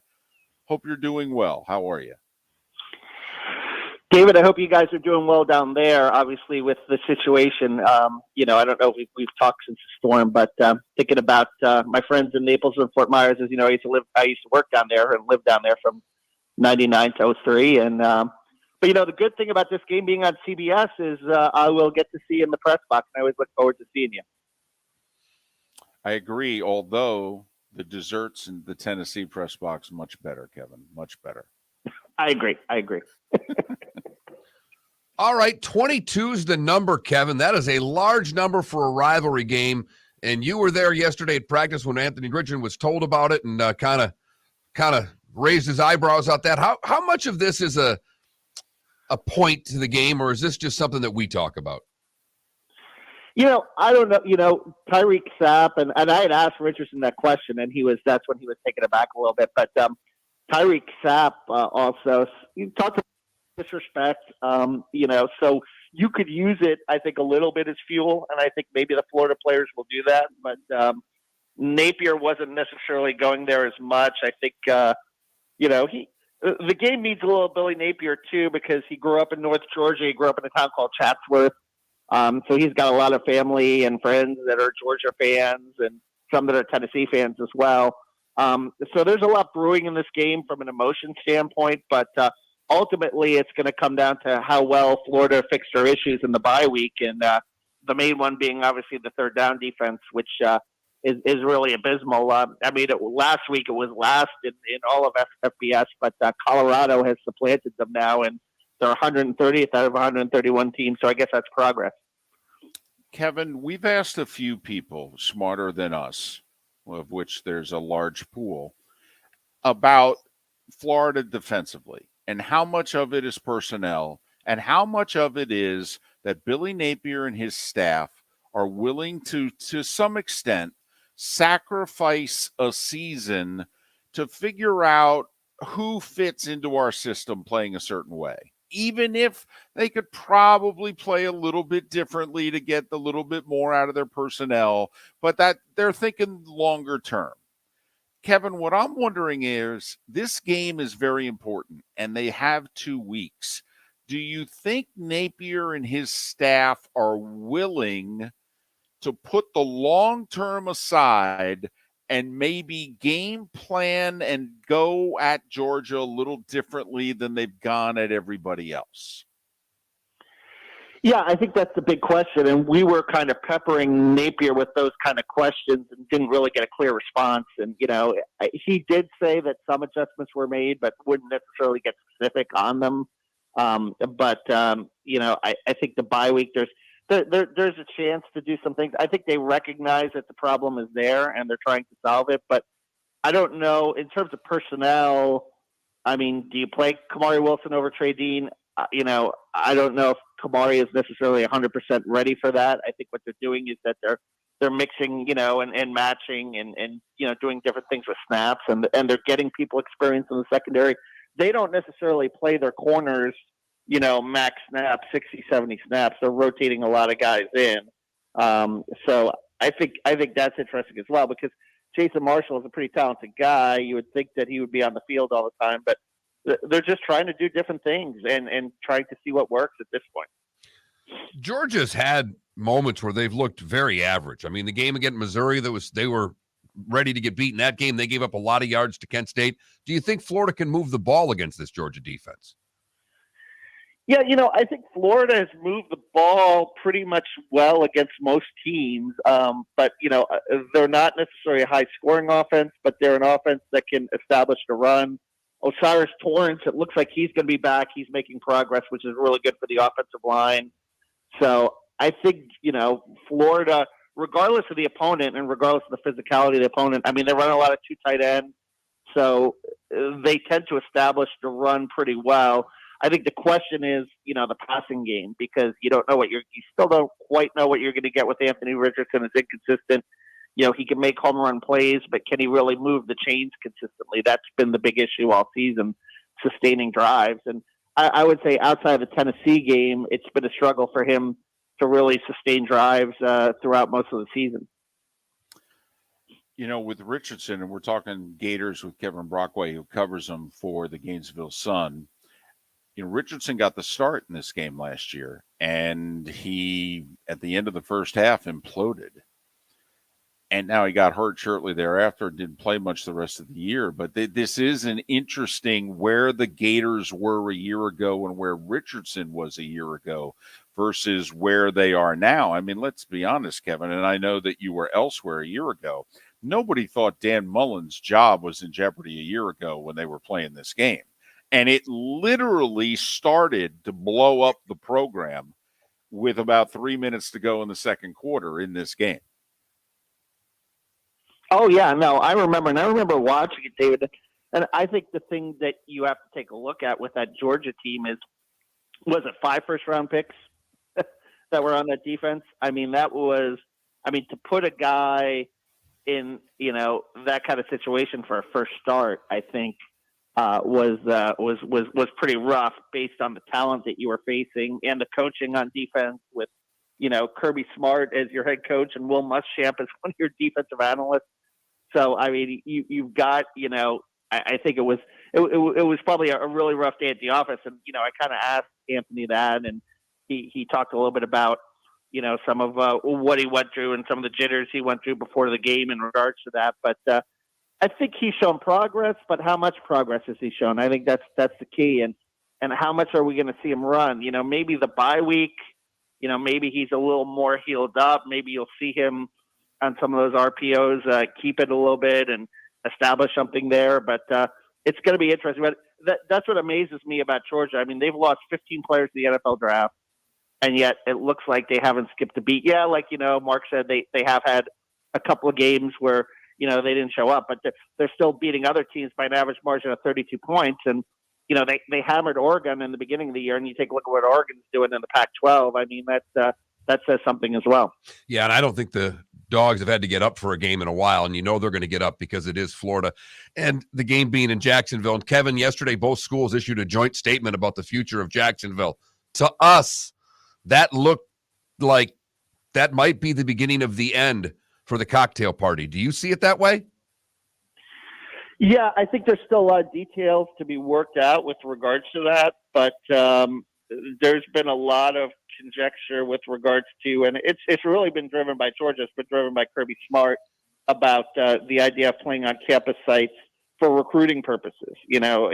Kirby wants this as a game where he can host his recruits and entertain his recruits, and I guess he feels like it's they don't really have that marquee game at home other than Florida, whereas which is a neutral site game, whereas Florida has LSU, they have Florida State and so forth, and I mean Georgia has Georgia Tech, but I don't know how big of a boom or a rivalry that is. And listen, with Tennessee coming back, Tennessee can become a rival, and I'm sure it's going to be a huge game for them next week at Sanford Stadium. But it's really about recruiting, and I know Jacksonville is kind of redoubling their efforts and trying to do the best they can to keep the game there. But I could see a rotating situation in the future. But I'd like it to at least be in Jacksonville some of the time, because it really is a spectacle and a great event to see. That the stands half blue and half red, and all the craziness in the parking lots before the games. It's a really good time there. Kevin, you covered the Gators. You took another job for a few years. You've come back. So you have been aware of this story for 20 years. Does it look or feel any differently now than it did before you left a few years ago? Because the AD in Florida is still the same.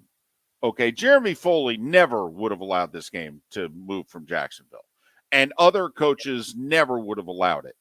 But Napier's been pretty neutral on this, and Strickland's gotten real quiet. Does it feel any differently from the Gators side of this issue?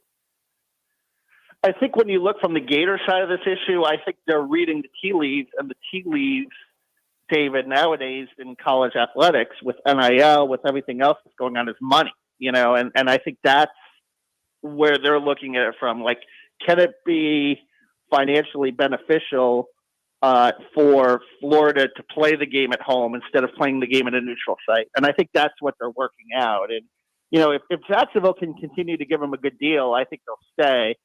But I think that's what they're looking at in terms of, hey, look, can we, can we, or can all these schools monetize this to their gain, so you can use that money for better facilities, for NIL, for what have you, for different things that, you're going to need to sustain a program in this new era the next 20, 30 years. Final question, Kevin Brockway, Gainesville Sun. Is Georgia 22 points better than Florida? Is this big of a mismatch right now? I think the talent gap is pretty significant. And I think when you look at it, and I think it comes down to recruiting. I mean, Kirby Smart recruited much better than Dan Mullen. I think we all can acknowledge that.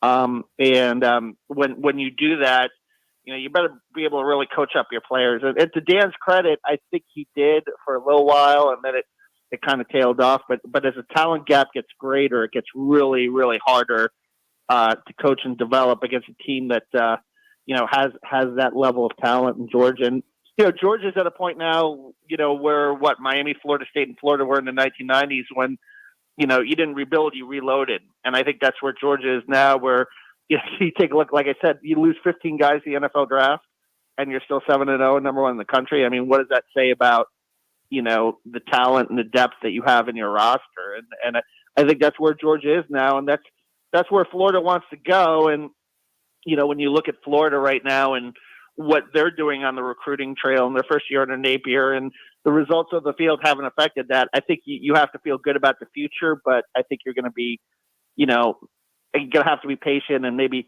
lick your wounds for a few years before it really gets going and you really build a foundation.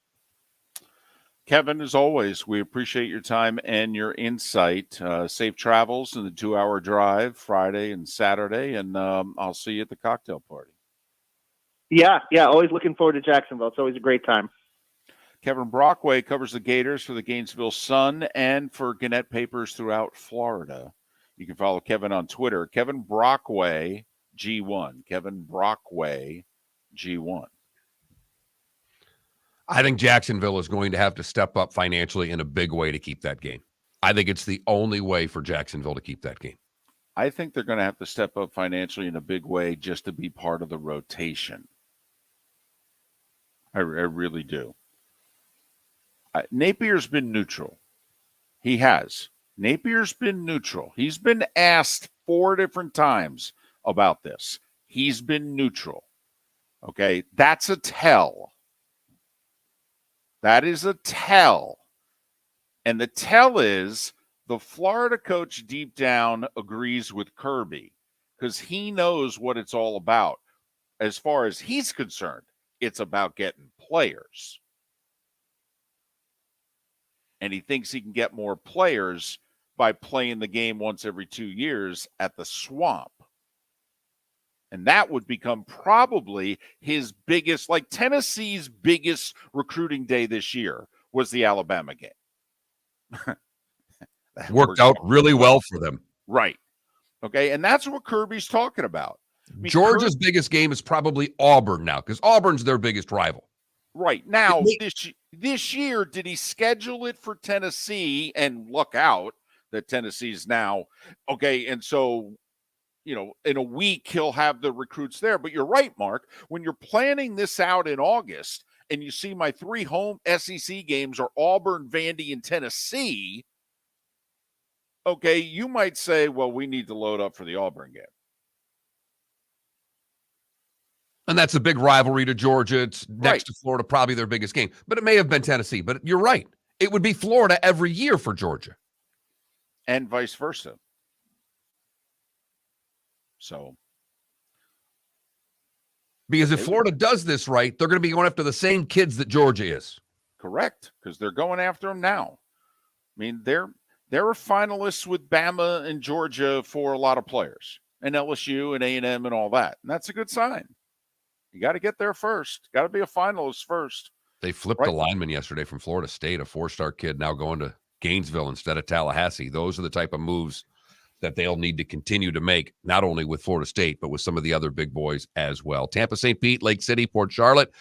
The end of your listening day is here. The bonus hour coming next in the 239. We thank you for listening to the Florida Sports Network. Excuse me. Hey, the line starts back here. Ma'am, if your party's not here, you're going to have to go around again. If you had the opportunity to avoid all this, wouldn't you? Salt Live is the official transportation provider of the Miller and Moulton Morning Show, making your trip to and from the airport seamless and stress-free. Salt Live is supported with the help of local partners like the Bayfront Inn. Gather your family and friends and enjoy a leisurely day on the water with a pontoon or deck boat. If you prefer to explore the waterways without a motor, the Bayfront has canoes, standboards, and kayaks. At the end of your journey, enjoy lunch or dinner at the Bamboo Tropical Bar and Grill. The Bayfront Inn, something for everyone on 5th Avenue in downtown Naples. BayfrontInNaples.com. When you need a ride, book with Salt Live Transportation, 308-8686, or book on saltlivetransportation.com. Don't miss the Miami Dolphins watch party every Sunday at the Seaside Bar and Grill in Bonita Springs. Presented by Clutch Vodka. The Seaside will be serving Clutch Vodka drinks, including the awesome Bloody Mary bar at the Seaside. If you can't be at Hard Rock Stadium, come have fun at the best place in town to watch the Dolphins and enjoy the best, clean, crisp, smoothest vodka. That's Clutch with a K. Miami Dolphins parties every week at the Seaside Bar and Grill on Old 41 in Bonita Springs. Powered by Clutch Vodka. Miller and Moulton here for the Clutch Vodka Play of the Day. Mark, remember Nick Charles, Fred Hickman, the CNN Play of the Day? Yeah, CNN did a nightly sports show. That was a while ago. Yes, it was. Just work with me. Everyone liked the pod, the Play of the Day. So how about we have the Clutch Vodka Play of the Day? Sounds good. Fun. Smooth. Like Clutch Vodka. Listen weekday mornings for the Clutch Vodka Play of the Day. That's Clutch with a K. Mark Miller for SWFL Golf Carts or online, flgolfcarts.com. If you're looking for a golf cart, an e-bike, or an e-motorcycle, go visit Alex and the gang at SWFL Golf Carts. FLGolfCarts.com online. Check out their whole inventory. If you're looking for a custom cart, they can take care of you. 2-seater, 4-seater, 6-seater, they've got you covered. E-bikes, nobody better for value and service. E-motorcycles, check them out. Again, FLGolfCarts.com. FLGolfCarts.com. David Moulton for Napa, Napa Auto Parts, and Napa Filters. Insist on Napa filters for your vehicles, or if you're a do-it-yourselfer, only buy Napa filters. Napa has a filter for almost anything on earth that moves, whether it's motorcycles, foreign and domestic cars, vans, SUVs, earth-moving equipment. You get the idea. Napa Auto Parts, Napa filters. Insist on them for your vehicles, or if you're a do-it-yourselfer, only buy Napa filters. You were listening to Miller and Moulton on the Florida Sports Network.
Wright Thompson, Friday, 9 o'clock. Couldn't get him any earlier. Nice.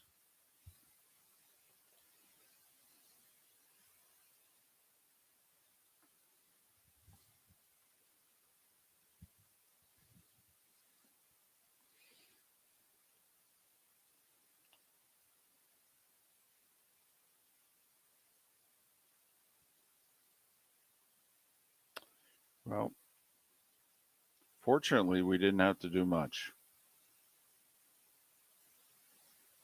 But we did get back on the air as soon as we could. We missed 2 shows. The day the storm hit and the day after. That Wednesday, Thursday. We actually did a show on Friday the 30th.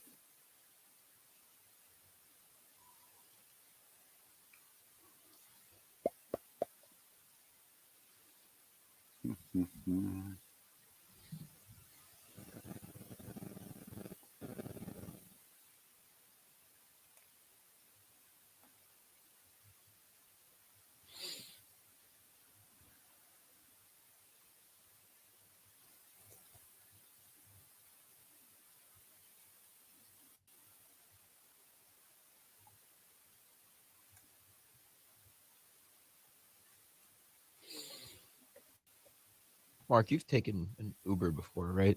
A million times. Okay, good. What's the most you've ever paid for an Uber? I have no idea. Yesterday, Bill Garrity took an Uber from Logan Airport to Foxborough, $120. Jeez. That's the most I've ever heard of. Now it was an hour. It's like 30-something miles in it with the traffic getting out of Logan. Yeah, I know guys that just had a $200 one. They took it from Fort Lauderdale to Fort Myers because their flight got when that plane had the 2 wheels blow out. Oh, yeah. They diverted his flight over to Lauderdale, so he and another guy ended up having to share an Uber for a couple hundo. Probably $40. Because you know where Wynwood is in Miami? No. Yeah, it's near downtown Miami. I paid for an Uber that was maybe 20 minutes from Wynwood to Miami this weekend, or Wynwood to my house. It was $65. Ouch. Sucked. It's the worst part of the night. The Uber home. At least I was in a Tesla.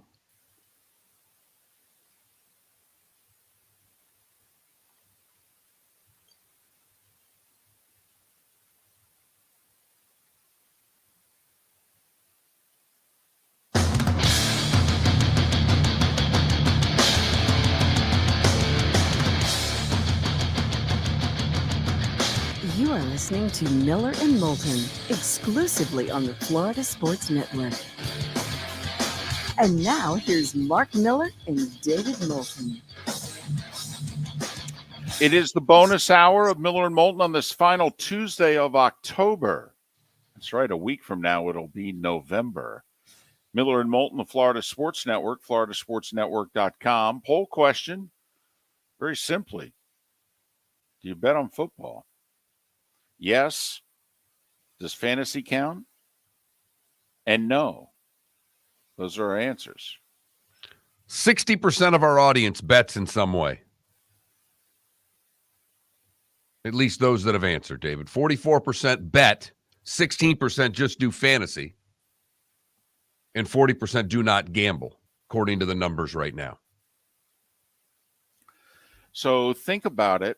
If you're a network, and if 6 out of 10 of you, and by the way, our little survey response here actually coincides with national numbers. But if you're a network, think about it.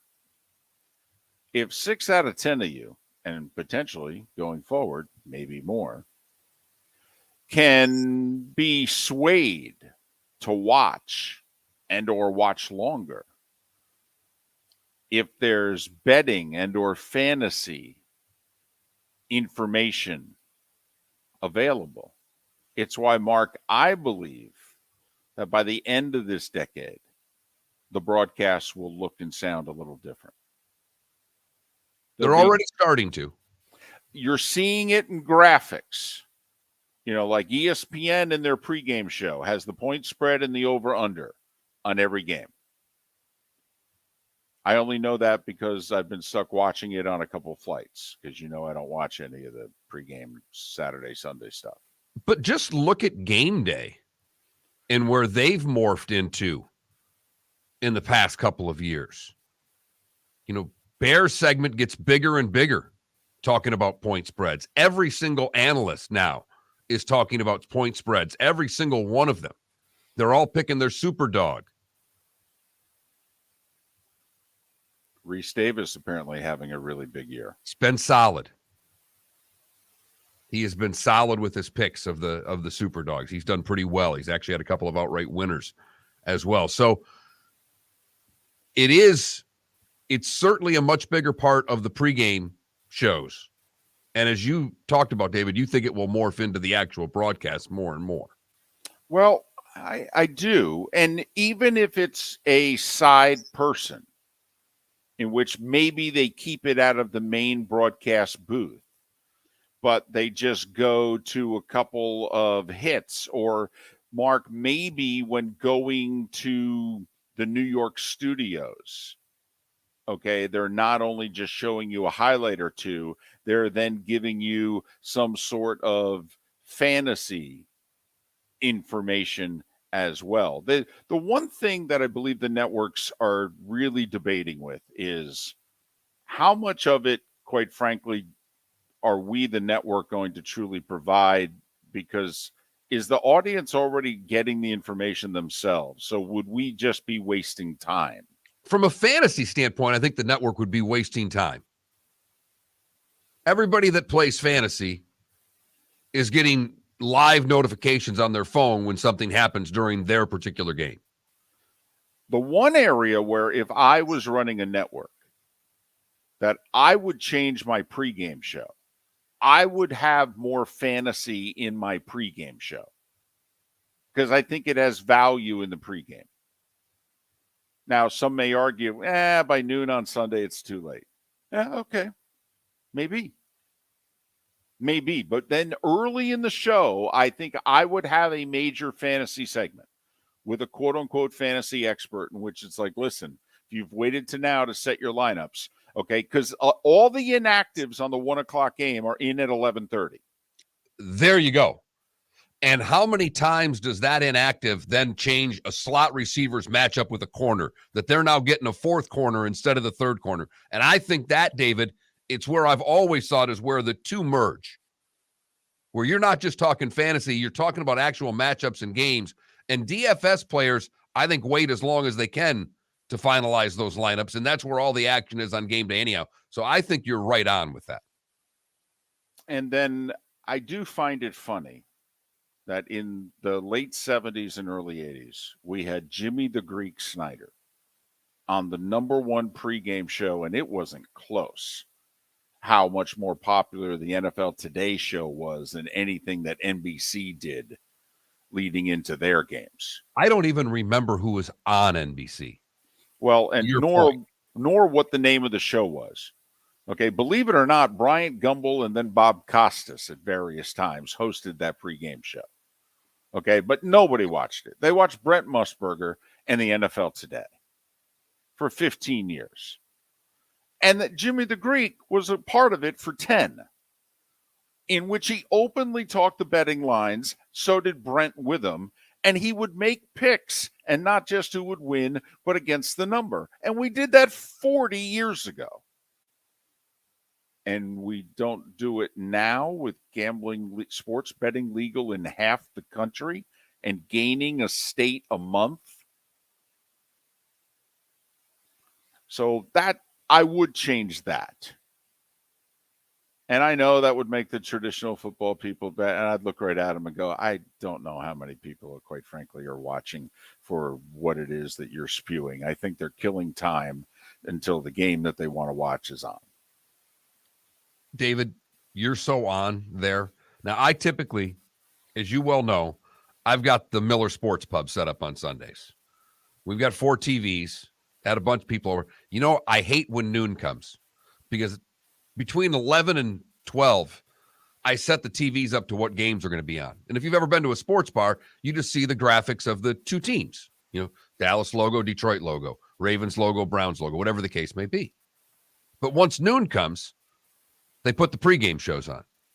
For that hour, I would just like to see the helmets up there. That gets me more ready for the games. And then I have, and I've told you this, I've switched to the fantasy pregames anyhow. They give you more football. Now, in our Twitch chat room, all right, Mello says the problem is there isn't another Greek-like personality. And if you go back 30 years, Pete Axthelm was that guy with ESPN. Unfortunately, Pete died over 20 years ago. And it is true, okay? Hank Goldberg and Pete Axthelm were kind of, Goldberg came after Axthelm and didn't have the influence. But I do think if I was running a network early on, I'd have a major fantasy segment based on the actives and the inactives. And then I would have a gambling segment maybe midway through the show, 12:35, 12:40 at the latest, in which, it's somebody who you take the slings and arrows if they go and they have a Moulton-like week, where they're just awful. And then come back the next week and the audience still thinks they have credibility. Like, I wondered if Fox would do it with Cowherd.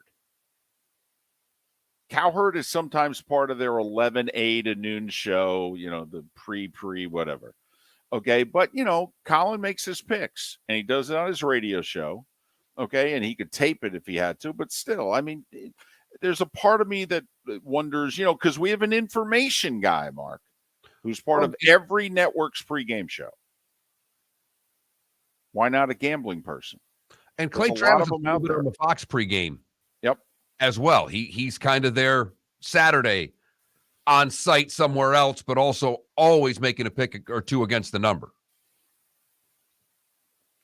So it's our poll question. Led to a little discussion here. Do you gamble in any way, shape, or form on football? Yeah, I gamble. Well, I play fantasy for a few bucks, so technically that counts. And no, not interested. And we're 3 for 3 on this show because I do both. David gambles and Felipe plays fantasy. Yeah. So there you go. It's also why in states where there is sports gambling, why you hear nothing but sports gambling ads. Because, let's be honest, between the three of us, we make up the overwhelming majority of the demographics of this show. And so that's why you hear nothing but gambling ads. It used to be you heard car dealerships and sports bars. Now, throughout the country, you go from one gambling ad to another. That's all sports radios become in major cities. someone on the text line, which is 21,000 if you've never texted the show before, and the keyword's FSN radio. Do that once and you're in. But someone just asked, would one of the networks have the courage to hire one of the Barstool guys? I don't know if the Barstool guys would leave for it. They're all doing pretty well at what they're doing, and I don't think any of the networks would touch Barstool guys right now. They have their own empire. Well, Portnoy has his own empire. I don't know if the rest of the characters have an empire. They have a good gig. I don't know that you have to, why can't they string for you? Okay, and here's Barstool's Dave Portnoy, or whoever the best gambling guy is with Barstool. I don't partake in Barstool, but whoever their best gambling person is. Like, I'll be honest with you, Anita Marks might be the best gambling person ESPN has. Okay, bring her on the show. Whoever you think your best person is, whoever has enough credibility with the gambling audience that they can have a bad month. Lee Sterling last year, 2/3 of the way through the year, was having a terrific year. Lee had a rough final month. Okay, and we've been with Lee over 15 years. We know Lee's picks for 17, 18 years. Lee had never had a 4-week stretch that he had at the end of last year, ever. Okay, but, Lee Sterling has the credibility of he's been right far more than he's been wrong for a generation. So there's got to be somebody out there. Mark in the Southwest Florida, Chelsea Messenger, okay, used to do sports for Wink TV. She's now gone national. She's got credibility. She's good. Okay, you just need to find somebody who's got enough credibility that they can have 3-4 bad weeks and the audience doesn't go, look at this clown. Now, was that cold streak at the end last season for Lee 2022 Mark Miller back or worse? Oh, no. It wasn't David Moulton bad. Okay, but no, Lee had a bad month. And I'm not just talking about on the show. Lee had a bad month. With his clients. That's all that matters. And we've been following Lee for a generation. We don't ever remember a 4-week stretch like that. But Lee, his clients were like, well, wow, I guess it was bound to happen. And then, almost all of them have come back. And this year, crushing it. And Jimmy the Greek had that. And he had a personality, and people who didn't like him could run the other way. I think it's the other side. It's not just credibility. It's having a likability. And Jimmy the Greek had the combination of likability and dislikability that makes it work. Somewhere ring in the middle. Miller and Moulton, giving you the like and the dislikability every day from 10 on the Florida Sports Network. Don't miss the Miami Dolphins watch party every Sunday at the Seaside Bar and Grill in Bonita Springs, presented by Clutch Vodka. The Seaside will be serving Clutch Vodka drinks, including the awesome Bloody Mary bar at the Seaside. If you can't be at Hard Rock Stadium, come have fun at the best place in town to watch the Dolphins and enjoy the best, clean, crisp, smoothest vodka. That's Clutch with a K. Miami Dolphins parties every week at the Seaside Bar and Grill on Old 41 in Bonita Springs, powered by Clutch Vodka. Mark Miller for SWFL Golf Carts, or online, flgolfcarts.com. If you're looking for a golf cart, an e-bike, or an e-motorcycle, go visit Alex and the gang at SWFL Golf Carts. flgolfcarts.com online. Check out their whole inventory. If you're looking for a custom cart, they can take care of you. 2-seater, 4-seater, 6-seater, they've got you covered. E-bikes, nobody better for value and service. E-motorcycles, check them out. Again, flgolfcarts.com. flgolfcarts.com. The waterways of Naples are a beauty to behold, and the Bayfront Inn has multiple ways for guests to enjoy the water and have some fun. Gather your family and friends and enjoy a leisurely day on the water with a pontoon or deck boat. If you prefer to explore the waterways without a motor, the Bayfront has canoes, standboards, and kayaks. At the end of your journey, enjoy lunch or dinner at the Bamboo Tropical Bar and Grill. The Bayfront Inn. Something for everyone. On 5th Avenue in Naples. Golfers, are you bored of the same old driving range warm-up routine that's not getting you the results that you want on the course? Power up your golf swing by adding resistance bands to your range sessions with the Orange Whip Golf's Power Strap Kit. Featuring band attachments to your feet and hips, Power Strap resistance training will boost club head speed, increase power, improve flexibility, all with just a few swings. Buy a Power Strap Kit today. Go to orangewhipgolf.com and use code Miller10 to receive an additional 10% off the already great price of $119. You You are listening to Miller and Moulton on the Florida Sports Network.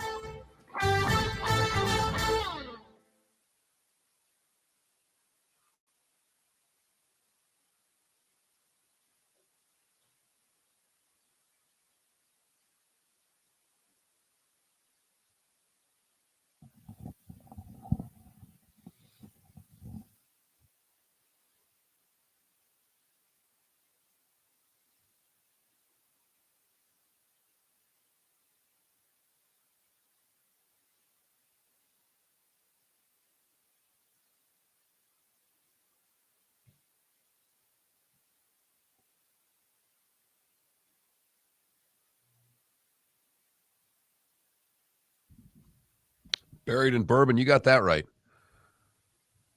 I tried to make one bet this year, and my kid didn't get my bet in for me. Took him off the Christmas list for it, but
$36 years ago today.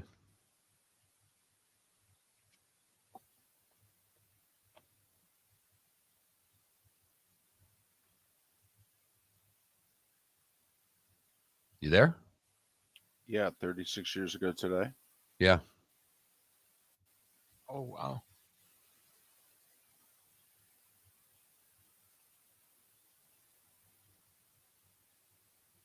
You want me to get the audio of that? I have it. You're going to play it.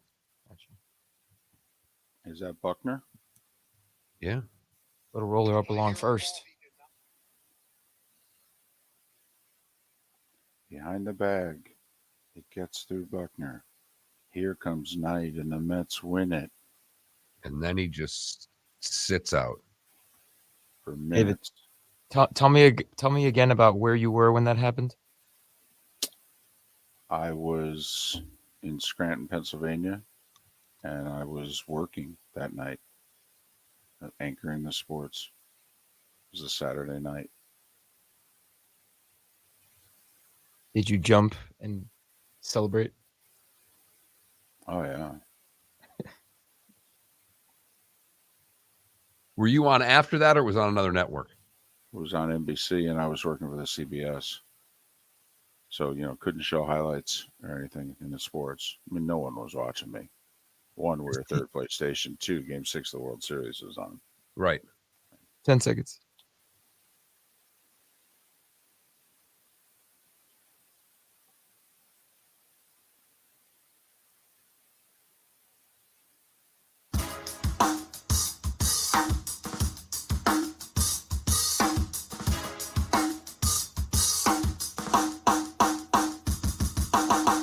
Welcome back to Miller and Moulton, only on the Florida Sports Network.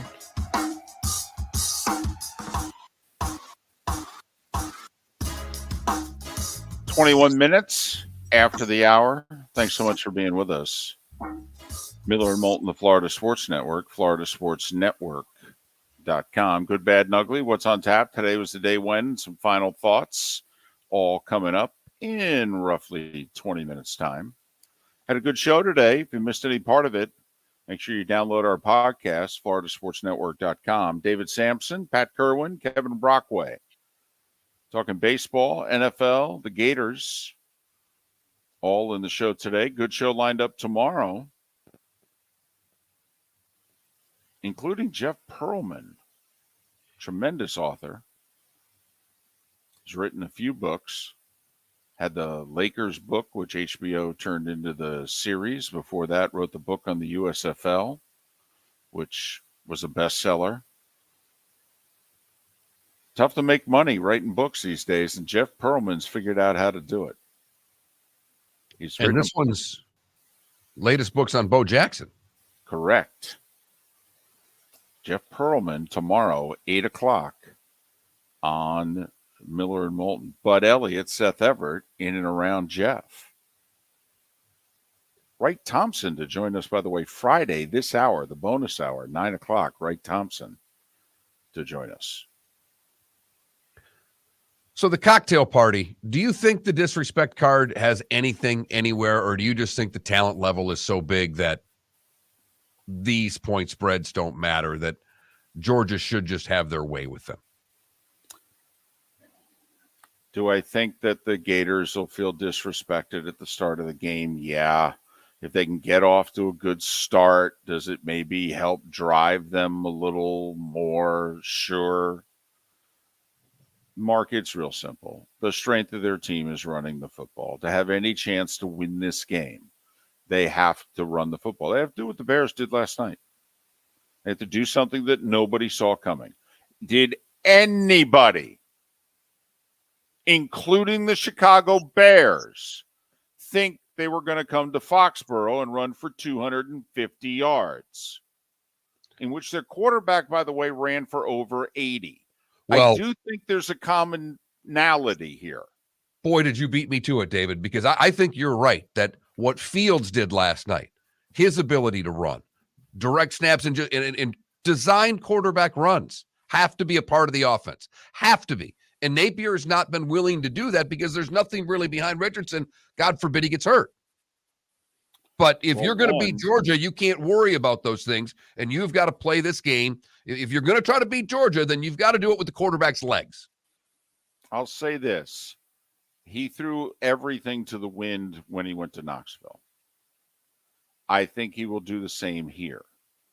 And remember what happened in Knoxville. They got off to a good start. They played their way into that game, so that even when Tennessee got it going against that defense, which you have to figure at some point Georgia is going to get it going against that defense, it's not very good. But Georgia is not as good as they were last year. They don't have the wideouts that they had last year. They don't have the pass rushers that they had last year. Now, they're clearly better than Florida, obviously. But it ain't last year's Georgia team. They're not quite as good. Now, they got elite tight ends, and Florida hasn't shown that they can stop, much of anything. Yeah, I mean, tight ends are really good third down conversion guys, and Florida has this problem on third down. Right. But, and also you have to figure Georgia's not going to play the way they did against Ball State and Missouri. You got to figure it this way. Georgia's had a week to prepare too. And they hate Florida too. So, you got to figure you're going to get Georgia's at least B game. But to me, you're going to have to do something that nobody saw the Bears running for 250 on the Patriots when the Browns couldn't run on them like that. Well, nobody sees Florida winning up front on offense and running the ball and controlling the clock. Well, I don't know what to tell you. It's all you got. Because the odds are you ain't beating them throwing. Now, if you run the ball for 200, maybe you could beat them throwing because you've set it up. But, I mean, they're just going to have to do something. We're going to have to be an hour and a half, 2 hours into this game, and we're turning and looking at the people next to us going, holy blank, Florida is taking it to them. That's what's going to have to happen. What's amazing is we've seen more of those type of upsets on Sunday than we have on Saturday this year. Right. That's the craziness, particularly it's been this last week in the National Football League. Well, if you think about it, though, it's tough to get a talent disparity, the likes of which you can get on Saturday.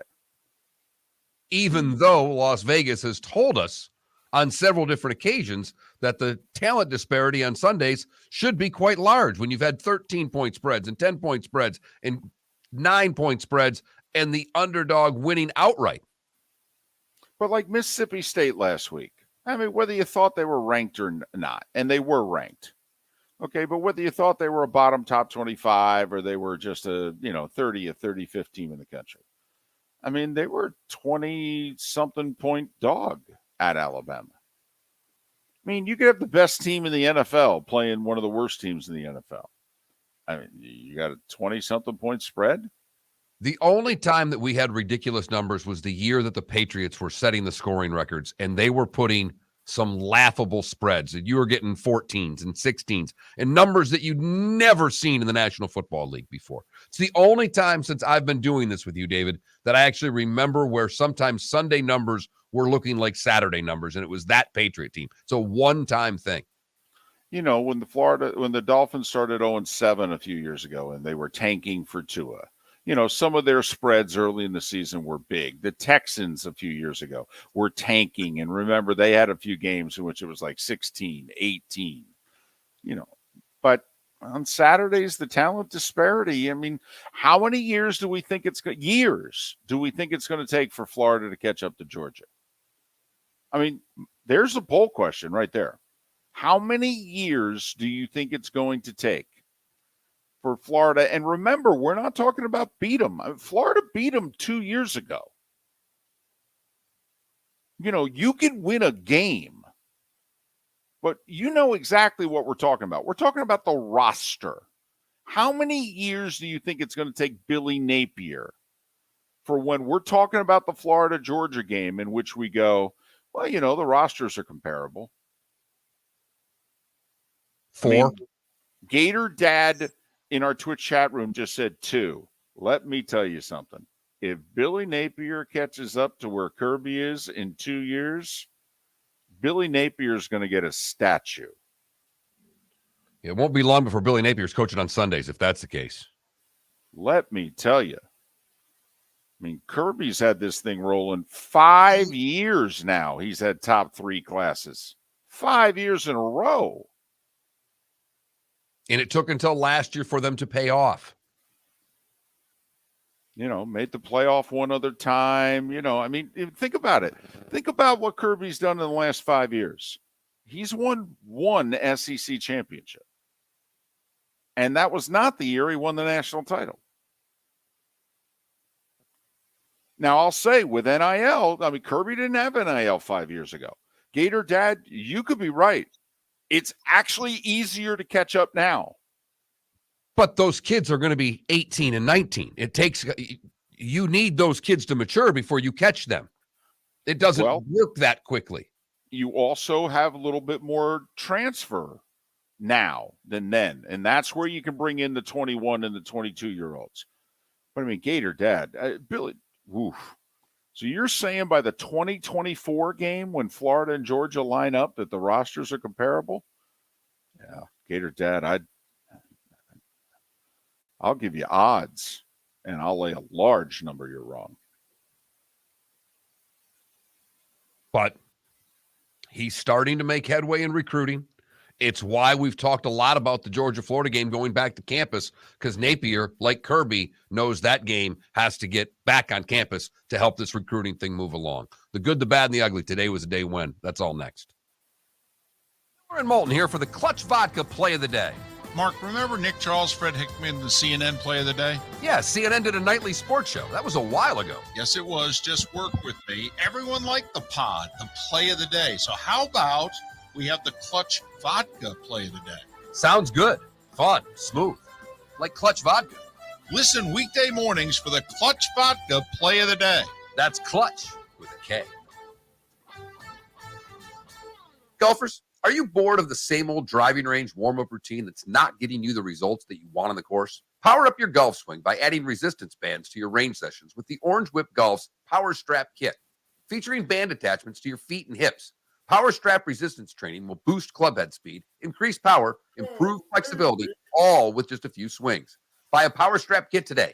Go to orangewhipgolf.com and use code Miller10 to receive an additional 10% off the already great price of $119. David Moulton for Napa, Napa Auto Parts, and Napa Filters. Insist on Napa filters for your vehicles, or if you're a do-it-yourselfer, only buy Napa filters. Napa has a filter for almost anything on earth that moves, whether it's motorcycles, foreign and domestic cars, vans, SUVs, earth-moving equipment. You get the idea. Napa Auto Parts, Napa filters. Insist on them for your vehicles, or if you're do-it-yourselfer, only buy Napa filters. Mark Miller for SWFL Golf Carts, or online, flgolfcarts.com. If you're looking for a golf cart, an e-bike, or an e-motorcycle, go visit Alex and the gang at SWFL Golf Carts. flgolfcarts.com online. Check out their whole inventory. If you're looking for a custom cart, they can take care of you. 2-seater, 4-seater, 6-seater, they've got you covered.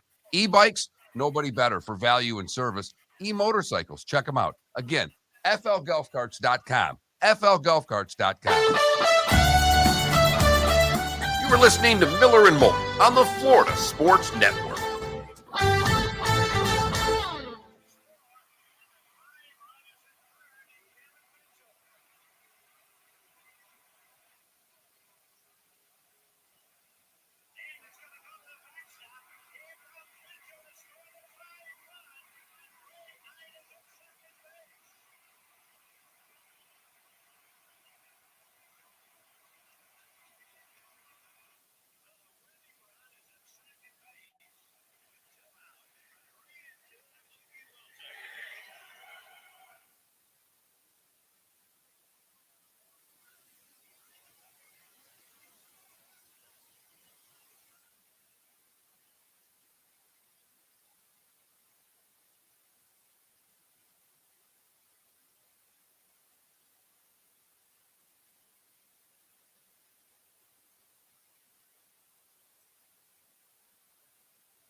Forgive me. You know how much I love the Big Ten trophy games.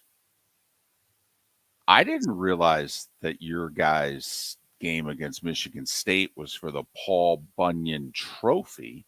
Correct. That's why I laugh at the little axe that they took from Paul Bunyan for some other trophy. Is Paul Bunyan that big of a deal that we can somehow have him associated with 2 Big Ten games? Yes. Okay. Because I love the axe. I think it's great. I think it's absolutely great. I watched the Gophers one time race across the field, hurdle benches, grab that axe, and then run to the goalposts to start chopping away at it. There are like 8 different statues of Paul Bunyan around the country. Wow. There's one in Oregon, one in Maine, one in California, one in Connecticut. There are 1, 2, 3 in Minnesota, 2 in Michigan, 1 in Indiana, 1 in South Dakota, and 1 in Wisconsin. At least I'm glad Michigan, Minnesota, and Wisconsin are in the survey. After all, they're using them to play college football games. I think I saw one in Oskani or whatever the city is. I don't think Manastee's in the Upper Peninsula, so I know I wasn't there. But I could have sworn as a kid one time I saw one of them up near Alpena. For sure. What's Sparty's number against Michigan? 22? 22, same as the Florida game. I got to admit, I think Florida's got more of a shot. Although it's in East Lansing, right? No? Oh, it's in the big house? Oh, blank. Yeah, I know, Adam. It's shocking. Brittany Griner's appeal was rejected in Russia. That's shocking. Absolutely shocking. Is it shocking? No, it's a joke. Okay. Felipe. Wanted to make sure we were on the same page. Also, the TV just went out. Nice. Maybe it's raining. Leaf blue.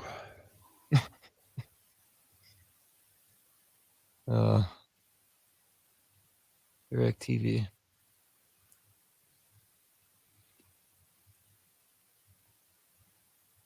Logic Man, I hope you've enjoyed what you're listening to.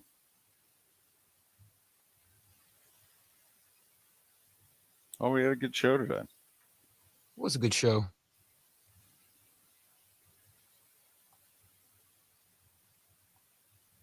I liked Pat's visit today. We were all fired up. Here we go. For that one.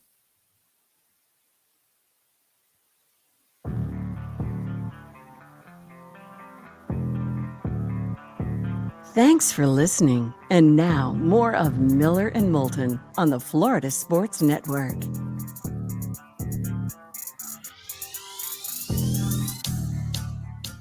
"22 minutes before the hour, final segment of the show here of the bonus hour, Miller and Moulton, Florida Sports Network, floridasportsnetwork.com. Bud Elliott, acclaimed author Jeff Pearlman, Seth Everett, all a part of the show tomorrow. Seth got to get ready to cover the World Series. I know, because the Phillies made it. He had Phillies and Yankees credentials. If either one made the LCS, they both did. He was at both series this weekend. And now he'll do a World Series. Take the whole year off. Get the LCS and the World Series. Hot steaming deal. It Felipe, sure is. There's a lesson to be learned there. All right? You need to send emails. You need to fill out applications. Can't get accepted unless you do. And sometimes they'd say no. But if we get to a certain point, yes. Just saying. It's time for someone to take back this segment, if for no other reason than to stop David from talking about Meghan and Harry. Here's Mark Miller with Today Was the Day When. Not a lot today, but some good stuff. Apparently, today was the end of the first World Championship Baseball Series in 1884. It was at the Polo Grounds in New York City, where the Providence Grays beat the New York Mets. They did it by the score of 12-2 in 6 innings for a 3-game sweep because, David, the game was abandoned because of bitter cold. Yeah, okay. Got it. And we're down 10. What the Right. heck? Mercy rule came in. 1905, the first collegiate football Crab Bowl Classic as Navy beats Maryland 17-spit. Today in 64, the Rolling Stones made their first appearance on the Ed Sullivan Show. In 68, the U.S. men's basketball team would beat Yugoslavia for the gold. It was the 7th straight title.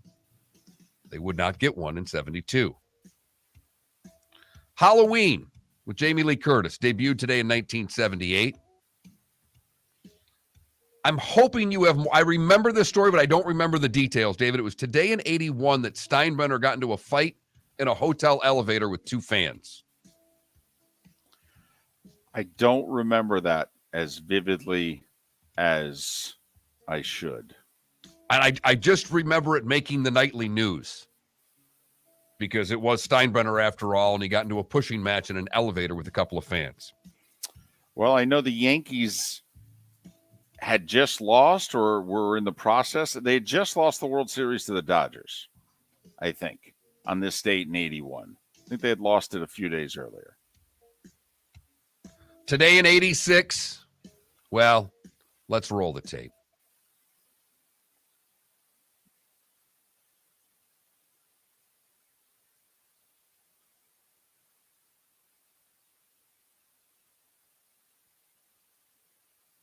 $1986. Down two outs, and they rally to win in 10. The next year, that was the league championship. The next year, this day in 87, the Twins beat the Cardinals in Game 7 for the franchise first World Series. Frank Viola is your MVP. Home team won all 7 games in that series. And Twins got the luck of the draw because they won like 80-something games, and the Cardinals won damn near 100. But Twins had home field because, well, it was an odd number year.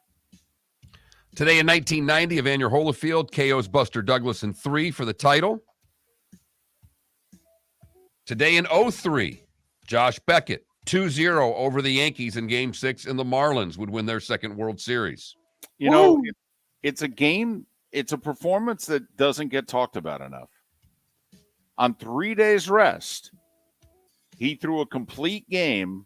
You know, what did he throw, a 4-hitter? Something like that? Less than 100 pitches at Yankee Stadium, the original Yankee Stadium, by the way. All right. I mean, if you think about it, imagine if it was in reverse. A Yankee on short rest on like 94 pitches through a complete game shutout to win the World Series. How often would you have heard about it in the last 19 years? Coach McKeon telling the fish, pack one suit. And it was today in 2009 that the Yankees beat the Angels to advance to the World Series. Where they would beat the Phillies in 6. Those born today that are no longer with us: Pablo Picasso, Jack Kent Cooke, Helen Reddy, John Matuzak. I like Helen Reddy. I listened to more Helen Reddy than I would ever really want to freely admit, because that big I Am Woman album was about time when Mom and Dad were going through one of their rough patches. And Mom used to listen to that damn I Am Woman song at nauseum, loudly, and just sing along with Helen. I can still sing the damn words. That's how pathetic it is. Bobby Knight's 82 today, David. David Cowens and Dan Issel are 74. Micah Ruzioni is 68. Wendell Clark, 56. Pedro Martinez, 51. And Xander Schauffele is 29. Not even 30 yet, huh? Will he win a major before he turns 30? Ooh. Got to win one this year, right? I'll say yes. No. Going to win the PGA this year. Ooh. Okay. All right. And that is, today was a day when, except for whatever I missed, David. Well, you didn't miss much. You know, I do think that you would find this interesting. AC/DC, first top 40 hit today in 1980. You shook me all night long. Great then, great now. And Reagan was a little bored 39 years ago. You know, wanted to get the 84 campaign started. So we invaded Grenada today in 83. Yep. They were a big threat. I think they had like 6 doctors, a couple lawyers. You know, that they were a big threat. So we went into Grenada today in 83. Kicked their ass. Yeah. Now, David or Mark, did you shout out 1973 MVP Dave Cowens from the Boston Celtics? Yeah. Yeah, I don't really go through his accolades. I would go through titles before I'd go through an MVP, but that's the big difference between you and I. You are more interested in individual statistics. I'm more interested in teams that win. Is it bad that I know exactly who Dave Cowens is? No, you're an NBA. This is your favorite sport. Of course you should know Dave Cowens. this. Besides, I'm surprised. Forget 1973 MVP. How about Hall of Famer? There you go. Dave Cowens. Well, if you make that MVP, or if you get an No. MVP, No, absolutely not. Because D Rose won't make the Hall of Fame. A lot of MVPs don't make the Hall of Fame. That's no an inaccurate statement right there, Felipe. But you got into David Cowens, so yeah. From the day and age in which you could be like 6'8". Florida is gonna Florida. Well, Mark Miller sees it differently. He calls it the good, the bad, and the ugly. What you got, Mark? it's when big men could be not as big. I was going to say you could be a 6'9" center. You know, Wes Unseld, Willis Reed, Dave Cowens, Bill Russell. Right. Well, I mean, a different generation, but yes, you did not have to be 7 foot-ish. For the good, we go to Oakland, where 76-year-old Miss Faye was waiting for her ride share. She thought the car driving down the road was it when all of a sudden a man jumped out of a sedan and attacked her elderly neighbor, who was also in her late 70s. That's when Miss Faye jumped out into her yard, started calling for her German Shepherd Troy, and started whacking the would-be attacker with her cane. She hit the man several times with the cane and then started hitting the car with the cane as he jumped into the car, which caused him to drop the purse and flee. 76 years old, taking down a would-be purse snatcher.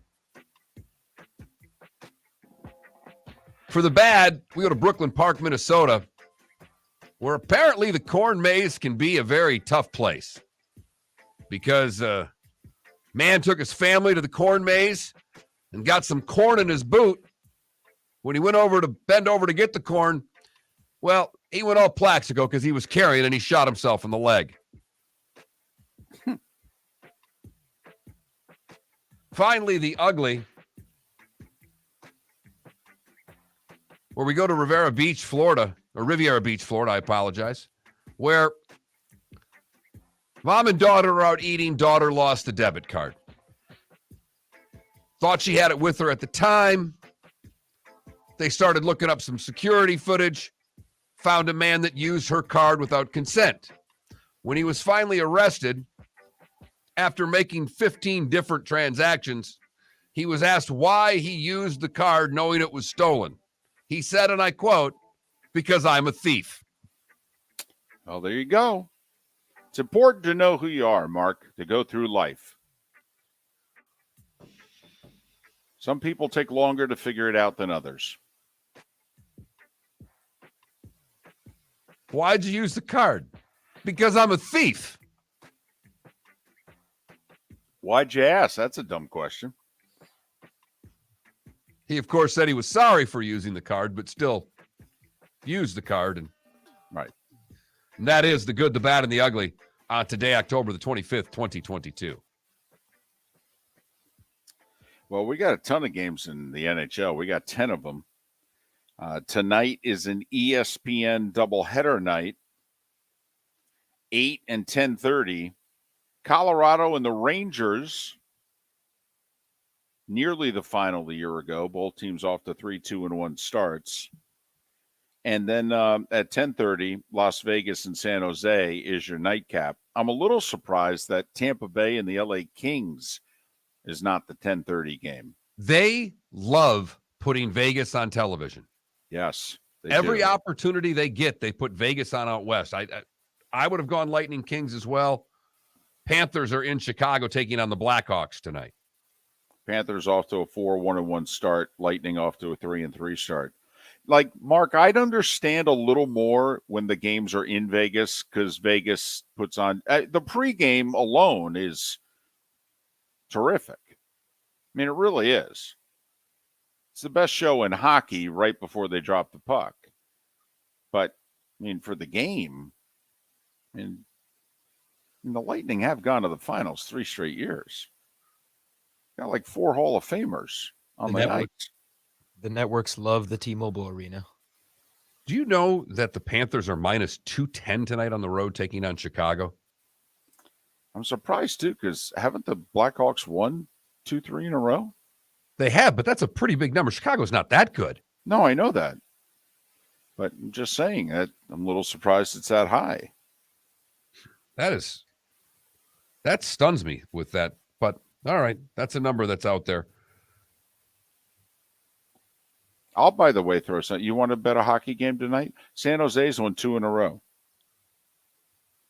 All right, and they're like plus 190 at home against Vegas. They just returned from a road trip. I'm just saying. Just throwing it out there. 4 games in the association tonight. Clippers are at OKC. Golden State at Phoenix. Dallas is at New Orleans, and the Pistons take on the Wizards. If you're really looking for something to put you to sleep. And we're a week away from action.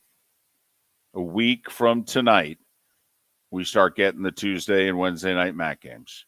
They wait till November. A week from tonight's November 1st. So, literally no football till Thursday. By the way, as an American, I know this is overstepping my bounds. I don't represent the country. But I think on behalf of Miller and Moulton, I'd like to offer our apologies to the fine folks in London. Did you see the game we are sending them Sunday? Broncos and Jags? Yeah. I mean, man, we hate them. My goodness, the NFL. Right after sending them Packers and the Giants, the only time 2 winning teams have faced one another in the kingdom. We follow that sucker up 2 weeks later with Denver and Jacksonville. And we hate you guys. We've known that for a while. We've been sending them Jacksonville for a long time, David. I mean, think of how much they're going to take it out on us when we play them in the World Cup. Man. Maybe send Chiefs Niners so that they can start liking football. Not going to happen. It took 10 years to get 2 teams with a winning record to play one another. Come on. And now Brady's going to Germany in a couple of weeks. When Harry Kane scores against the U.S. in a month, he's going to say, I got your Jags right here.